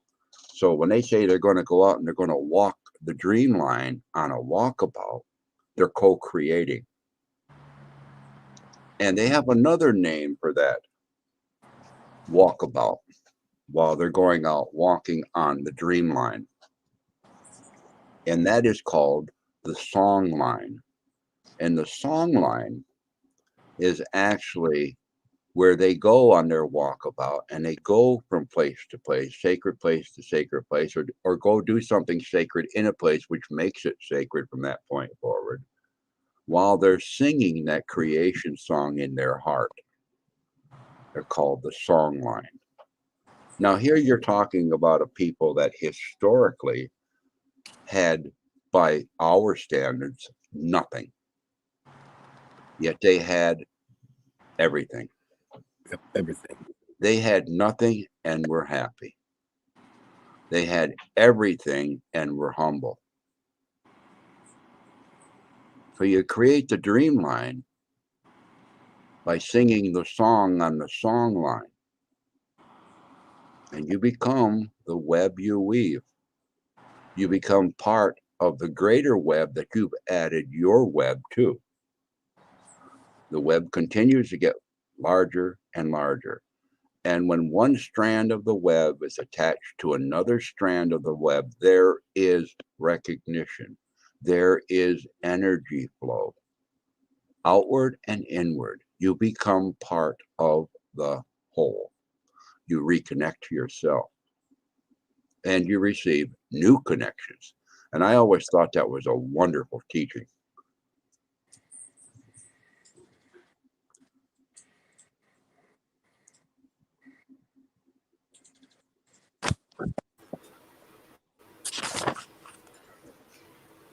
Hmm. I think there's a lot of new connecting going on. Yep. Creator shaking the puzzle piece box.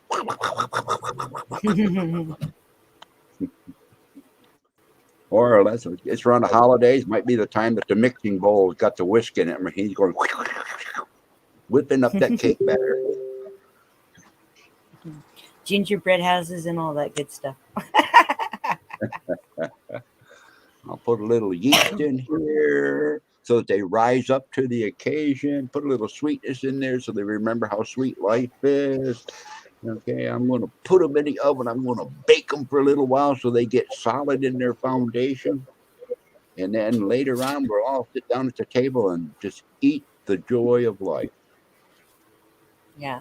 You know what surprises me that a lot of people I don't think realize is that as we prepare for the coming holidays, the spirit of the season is usually rather contagious, right? You see lights, you see wreaths, you see the evergreens, you see, all these things, and they make you smile and they bring warmth into your heart.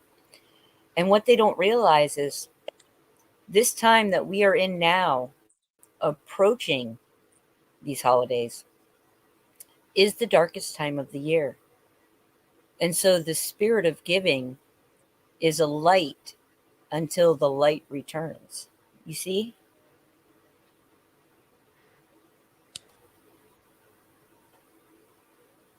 Anybody? Does nobody understand what I meant? It's teaching us we can make our own light in the darkness. Exactly.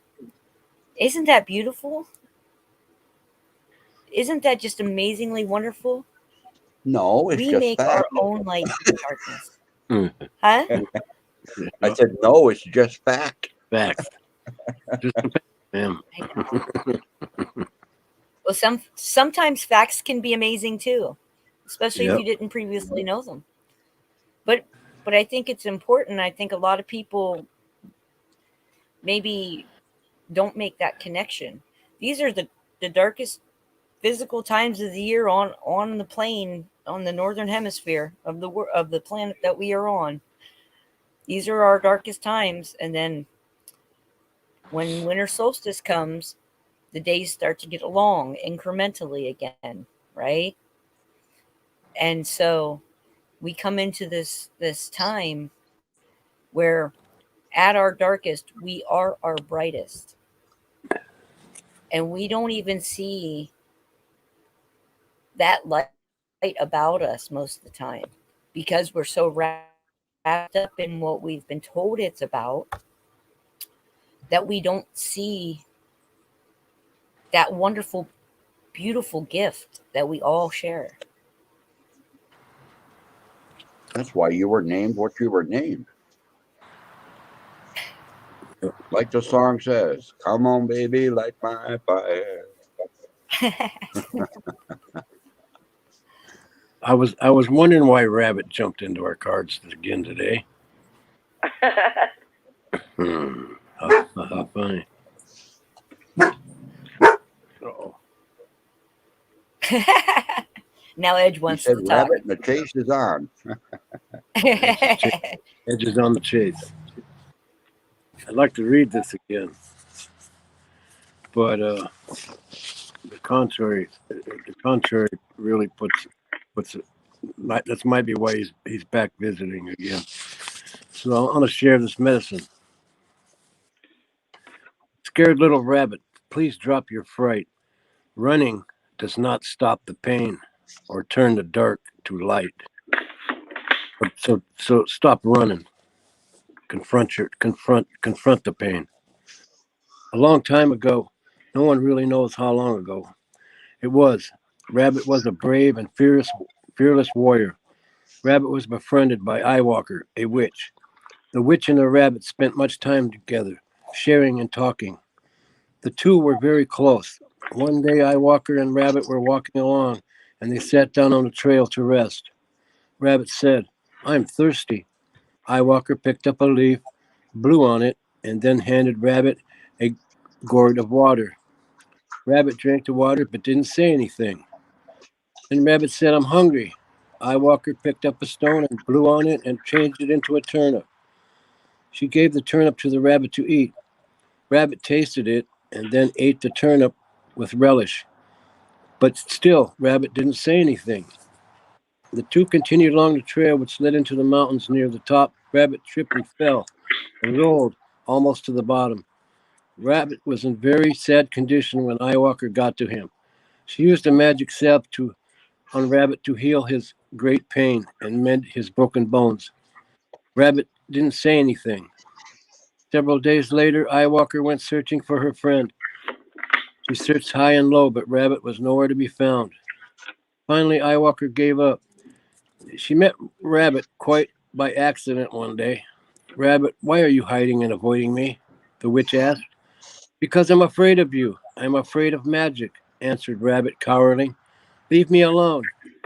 "I see," said Eyewalker. "I have used my magical powers on your behalf, and now you turn on me and refuse my friendship." "I want nothing to do with you or your powers," Rabbit countered. Rabbit did not even see the tears his words were bringing to Eyewalker's eyes. "I hope we never meet, and that I never see you again," Rabbit continued. "Rabbit," Eyewalker said, "once we were great friends and companions, but no more. It is within my power to destroy you, but because of the past and the medicines we shared together, I will not do this. But from this day forward, I will lay a curse on you and your tribe. From now on, you will call your fears, and your fears will come to you. Be on your way, for the sweet medicine that bound us together as friends are broken. Now Rabbit is the fear caller. He goes out and shouts, 'Eagle, I am so afraid of you.' If Eagle does not hear him, Rabbit calls louder, 'Eagle, stay away from me.' Eagle, now hearing Rabbit, comes and eats him. Rabbit calls bobcats, wolves, coyotes, and even snakes until they come.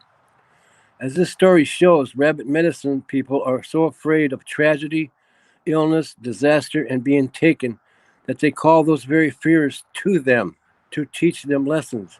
The keynote here is what you resist will persist.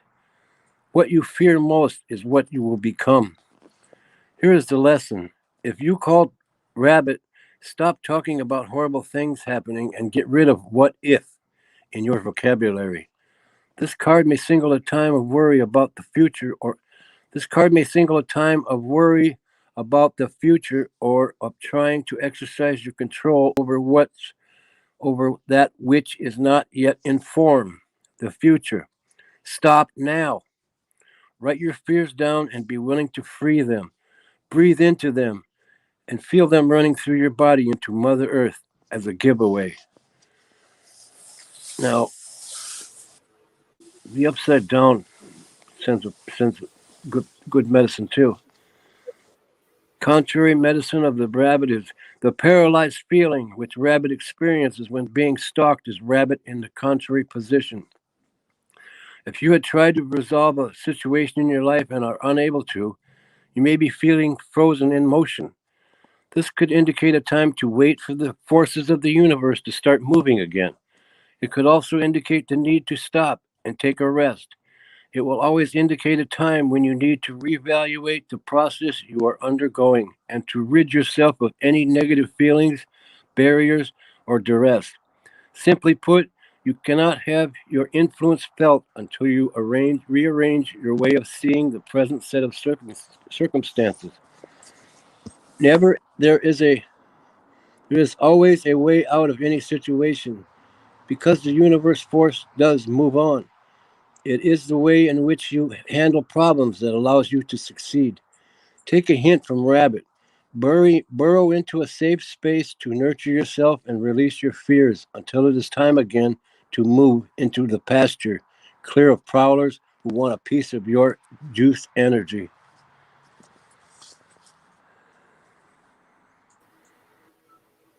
Wow, what an apt card for today. Thank you so much. That really came up at an appropriate time, didn't it? Yeah, it did. It's just that's Rabbit was listening just like me and Pappy were. It says a lot about the relationship between predator and prey. Okay, a predator is not bad by nature, and a prey is not weak by nature. However, the two interact. Both need each other. Okay, and because there's an energy exchange between predator and prey, not necessarily in the only context of what was just talked about here in the story, but in circumstances, in situations, in relationships, there's that predatory and that prey energy that's there. And what you feed is what gains the upper hand. Yep. Pappy, Okay. aren't we predators and prey all at the same time? Of course we are. Of course we are. We're supposed to be in balance. You know, each of us require food. Okay, so that means by the death of something, there's a living of something else. There's a transfer of energy from that which has to die to that which is going to live. Okay, so yes, we have predator and prey within all of us. You know, but Yep. the important thing is that, and I'd like to address something that come up in chat a little bit earlier, is that once you come to the realization that you're at one to the other, you can feel like you're stuck in place. Okay. Now, earlier in chat, Truth Matters said, I'm dreaming a lot about being stuck, trying to walk, and it hurts to walk, but I keep going and going up the street. And of course, you know, different things jog my memory and stuff. And I'm saying, I wonder if I've been encountered that before. So here's a little teaching that I pulled up out of my files from 2018. And this is for Truth Matters, and it's for everybody else to just listen to, because we've all been here and we're all going to probably get there again. Who knows? Sometimes we get to run through the warm green grass in our bare feet and enjoy the thrill of being alive so much. Other times we find ourselves walking in mud that drags us down and makes it difficult to get over even the smallest obstacle. Maybe you're walking through the cold drifted snow during the darkest days of winter that chills you to the bone. Or the sand is so very hot at the beach that you feel you are walking on the coals of a fire that is trying to consume you. Through all of these different types of paths we find our feet taking during our earth walk, it's so very important to remember that our feet are walking on this side of the ground and we are not under it. The important thing to do is keep moving your feet so that you can find your true path with a full awareness that under all these different types of conditions, the Creator is supporting you with a solid foundation of love, forgiveness, and blessings yet to come. You never find them if you don't keep walking. Yep, and sometimes that walk is not easy. Oh, yeah. You're right. Sometimes I think we get obstacles placed in our pathway just so that we learn to get around them. We just got to pull up our big boy pants and go forth. Okay. Well, That's called There's as Mitaku many lessons. Yosin. It's all spirit is in everything. Yeah. All my relations. You're never alone. Never. And I was going to add to that. literally anybody here can probably contact anybody else here, so that you're literally not alone either. Spiritually, we know that we have that connection, but literally, you need to know that there are people right here that will stop dead doing what they're doing to help each other. Yep. At any time. Not a doubt in my mind. Yep. Yep. You guys are good. Thank you, Pappy. With your guidance, sir. No, Yours too, Robert. Yeah. we're walking this hand in hand here. I know. Oh yeah. Yeah. Side by side. Oh, You know. here we go. Pappy, you've another question there. Oops. What is it? I want to say something before you address this though. I wanted to add just so you guys aren't mistaken, there are as many lessons in every step forward as there are in the steps you have to take backwards to go around an obstacle. Just so you know. Mm-hmm. It's okay to take a break for now and then. That's what Rabbit said.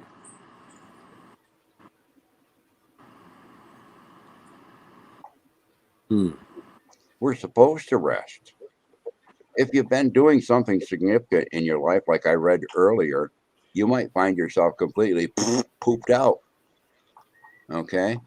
You know, when Creator uses our energy, you know, sometimes we concentrate so much on sending that energy out that we forget that, you know, we need to stop and fill our tank up again. You know, when you get to E on your energy tank, that don't mean extra fuel's available. That means it's time to refuel. You know, and you do that through other ways, but that's called being in balance. You know, you can get into the spiritual stuff hot and heavy and be super, super good at it. But please leave your tethers out there so that somebody can grab them and pull you back down and ground you again and feed you, you know, and take care of you and make sure you rest. You know. Yeah. Otherwise, Yes. you can float yourself right away. You know. I didn't get that opportunity this morning. We're two different beings at the same time. You know, spiritual and physical, and we have to tend to both of them equally. That's And just Love Pug's another trying to put me aspect on of the the duality of us. Love Pug's trying to put us on the spot. You know, she says she has a question for me, but seeing as how, and Heather, I love you. I love you for putting this up on the screen, because the minute that you put this up on the screen, it becomes a question that's not directed at me personally. It's directed at me by extension to my extended family. Yeah. Okay. Because each of you have a part of me in you, and I have a part of you in me. So we can answer this question here probably with more wisdom than any one of us individually could put out there. Now, there's some people that Well, have I more would say, did you ask him a question that needed answered? Well, there's some people. I'm saying there's some people in here that's probably had more experience with dream interpretation than I have. You know, I'm the guy that's been married a few times and trying to give marriage counseling. Remember? All I can tell her is when I seen people in my dreams who pass, they never speak. But you read their face. That means I see you. And he will know that you see him. That and the next time you dream, that may make a whole difference. That may be the difference of your dream time. I seen the smirk on my stepson's face, and I knew he acknowledged that I saw him. That's all they ask for. If you see them. I would You ask see you him, guys to yeah. keep in mind that the very first language you ever spoke was body language, and that's how you communicated with your parents. Yep. If she sees him again, you just say, "I see you," and just let it be. If he's got something to say, he's going to tell you. That's my experience.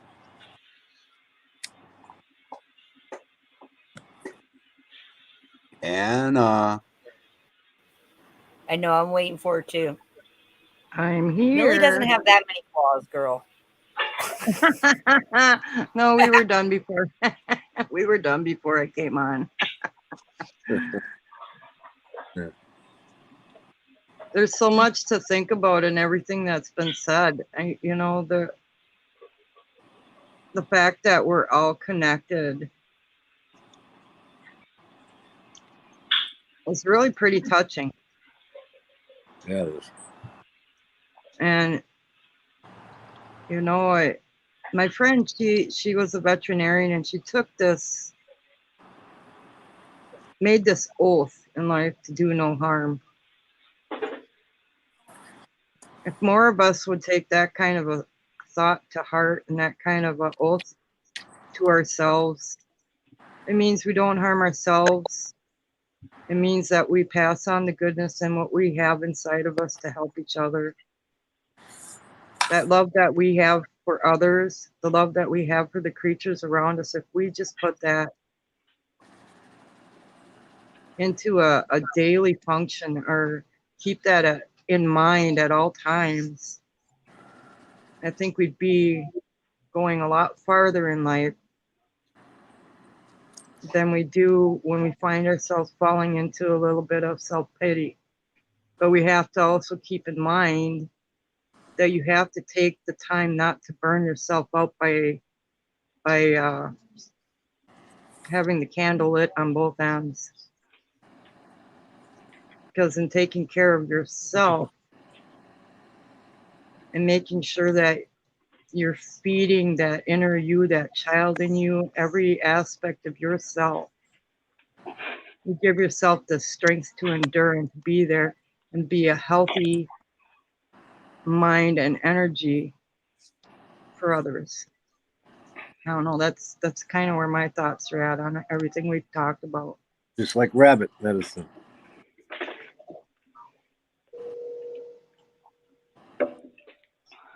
you know, sometimes the dream time brings us, not only the opportunity to remember, but also the opportunity to reconnect with something that we remember, but we didn't have out where we could get to it. And in Love Pug's case, I'm going by my feelings, okay, is that this connection, not once, but twice, is just a reminder to remember something that was a teaching, remember something that was a guidance or a validation, okay? And that the very appearance later in time through the dream state from the spirit world is a validation that the spirit is what's real, not the physical life. But that which is done during the physical life, or the connections made during the physical life, are important to the development of the spirit, because that's part of the reason that we were brought into being, is to co-create with Creator.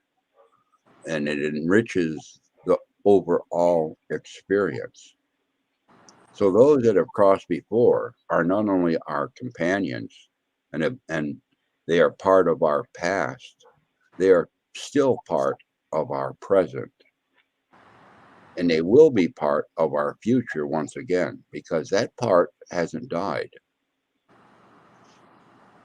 Perhaps it's a guide to remember something that we said or that we did that was not accomplished or that you need to accomplish. You know, perhaps it is something that was said in just passing, that is a lesson that is pertinent to where you are now, that will allow you to take the next step on a different slight jog in the pathway to where you need to go. And you'll get a validation when the third time occurs. And Heather is right. Body posture says a lot. A lot of what we receive from the dream time, from the other side place, is in images, is in sensations, is in feelings, is in knowings that take seat inside of us. So you pay attention to those. A twinkle in an eye of a crossed over relative, a slight smile, a look of concern, a walking away saying, okay, mission accomplished. That's how I interpret a lot of these signs that come in. Your interpretation is your interpretation, because your interpretation will come with your knowing. You have questions, you ask the question, and then sit back and wait for the answer. If the questions are coming from the spirit world, ask the questions back to the spirit world. That's where your answers will come from. Now, they may manifest through one of us here talking, or they may manifest from, you know, the bird that leaves a dropping right on your windshield, right where you need to look out through. Okay, you don't know. But an answer will come. Pappy, when my grandma died, And go ahead, Heather. Sorry. sorry, I just wanted to add one thing to that I think may be valuable to some people, and that is language is very much a human condition. Our spirit has always known how to speak without language. So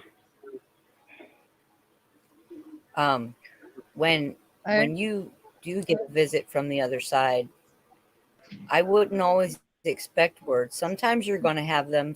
Sometimes it's going to feel real, and it's going to seem as though those words came from some physical vehicle, because that's how we are used to seeing these things occur or hearing them, or, you know, this is how our mind interprets it. But truly, if you think about it, the conversations you have with the other side usually don't involve a single solitary word, and it doesn't, there's no lacking in the meaning of the message, whether you've received it in thought form or in just pure love. They're not constrained by language like we are. Make sense? Yes. Heather, Yes, I hon. don't know.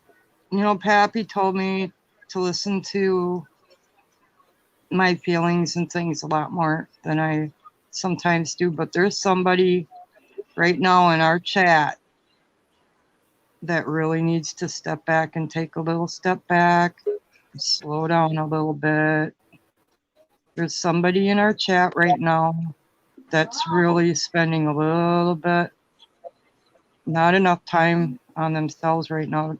Sit back, relax. I don't know which one of you it is, but you are the one burning the candle at both ends. And I'm a little concerned for you, and I would just like you to take a little time to take a look at that and try to find a little time for yourself to relax. You need to do that for yourself and for everybody around you. All right. I just have this very heavy feeling right now that there's somebody out there that needs to do that. Okay. That's all I Thank have to you. say. I hope. The person who needed to hear it will hear it. Yeah. I truly believe that. I absolutely agree with that statement. You know, and that in itself is a teaching point.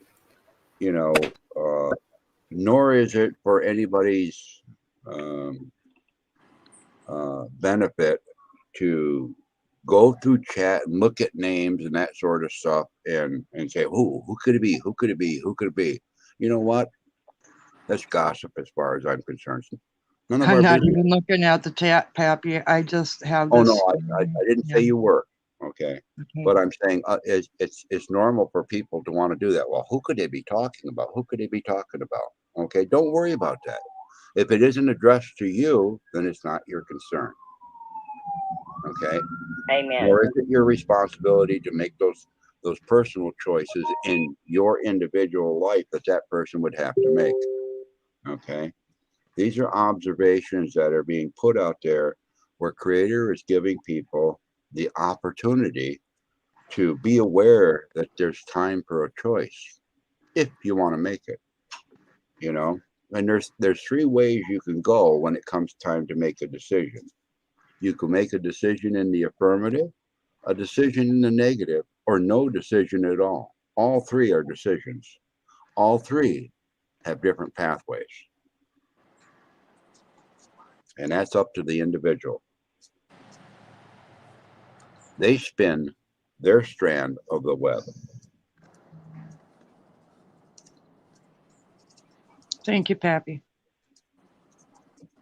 It was just something weighing very heavy on my heart, and I thought that I just needed to put that out there. Well, you know, and I want to bring up another point, and I'm glad that you did, Anna.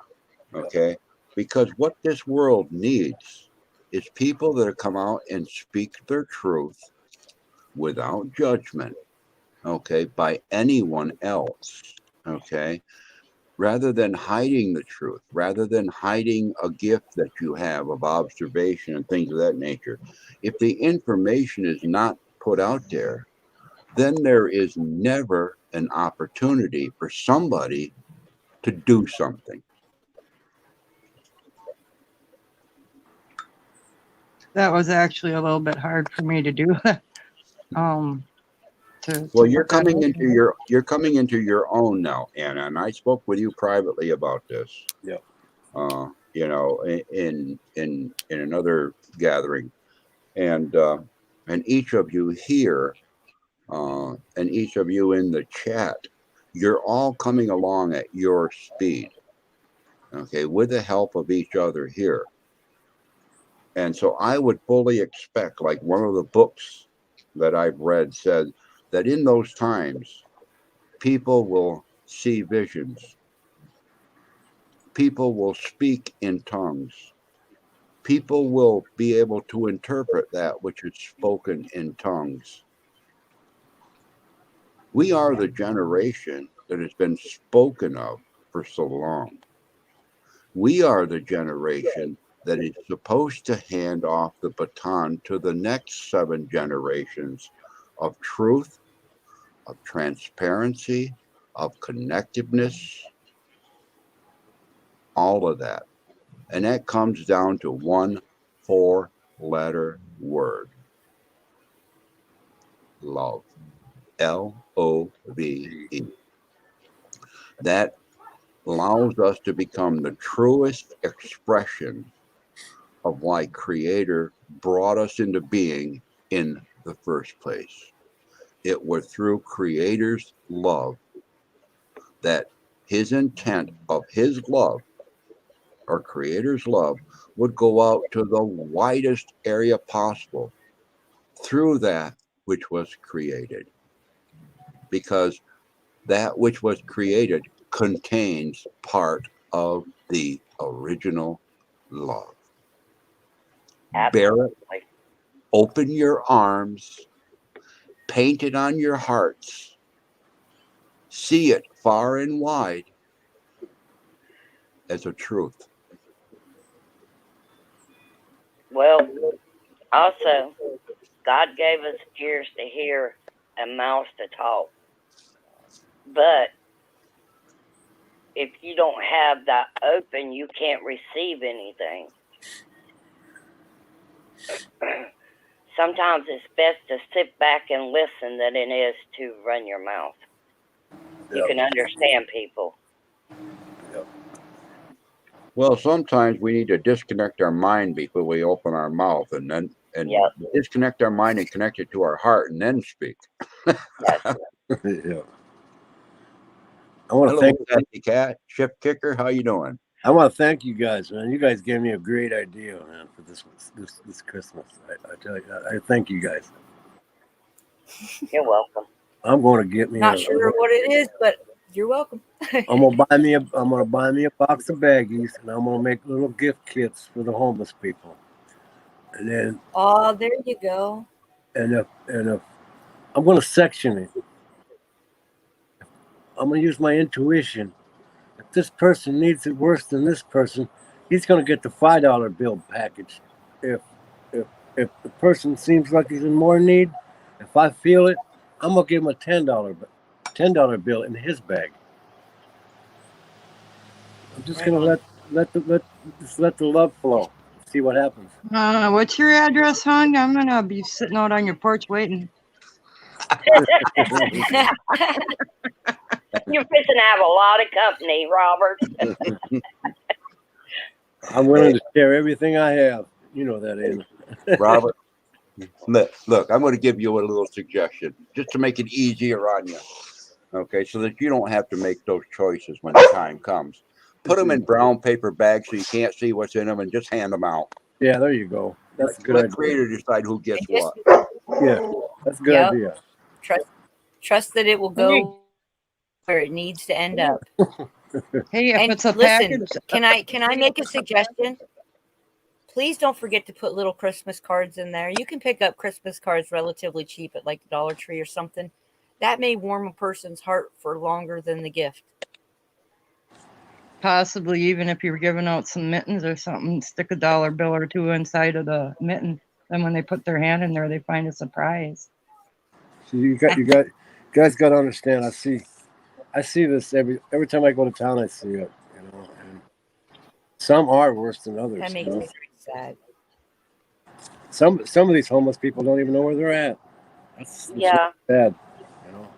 We have The one ones that- homeless fellow here in our small community, and he chooses to be homeless. However, everybody in town will hire him for odd jobs, for walking their dogs, for we bring him, like, everybody takes turns bringing him food, and he just does odd jobs and walks everybody's dogs in town, and he's very happy.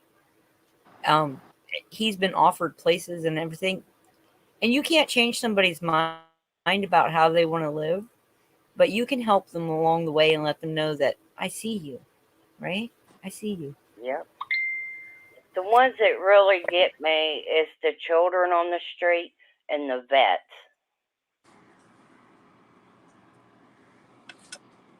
Our vets deserve more than what they receive. I don't know why they let this go on. Just don't. Well, we can only change the world from our own perspective, correct? So every little bit that you do, though, just like love is contagious, so too is, you know, this is just another form of showing love. And let's spread it as far and wide as we can. You know, Do our part. let's see how contagious we can make this light. Let's see how much darkness we can light up, and not just during this season, but all the time. All the time. Live the light. In as much as we are able, live the light. But not at both ends, you guys. Nope.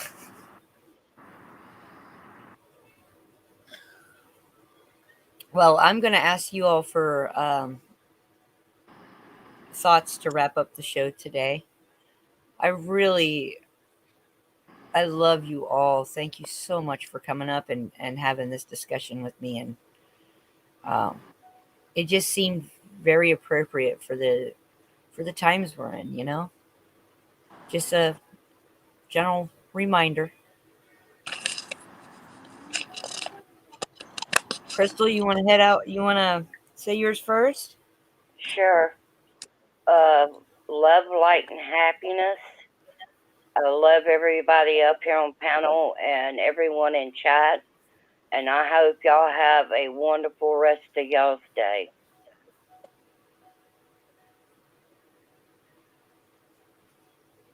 Anna, Robert? For me,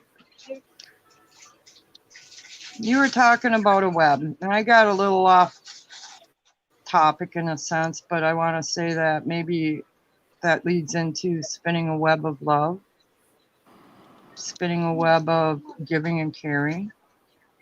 And the more you spin that web, the more you put into that web, the farther it'll reach. People are going to learn lessons of giving, and they're going to feel some hope through your giving and your caring. You're reaching out.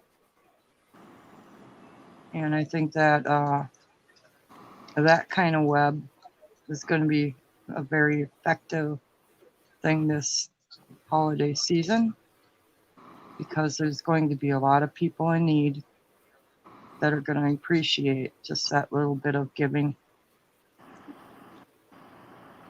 Even a smile. Even a smile.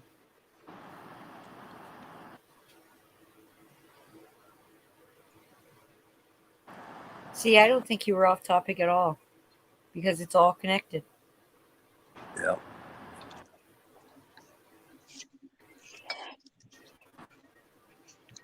Well, I'll leave you all with this.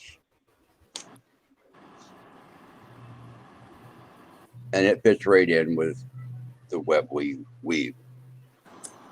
Fits right in with what you've all been talking about today. What you've all been displaying today.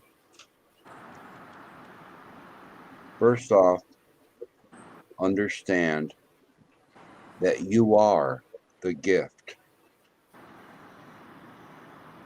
You are the blessing.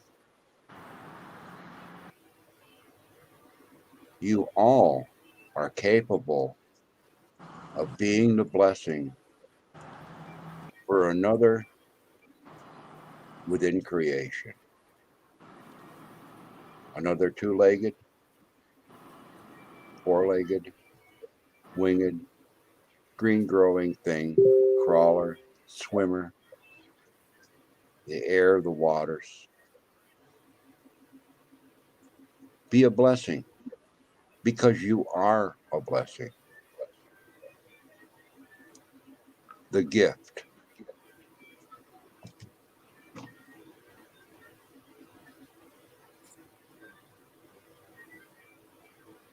Robert?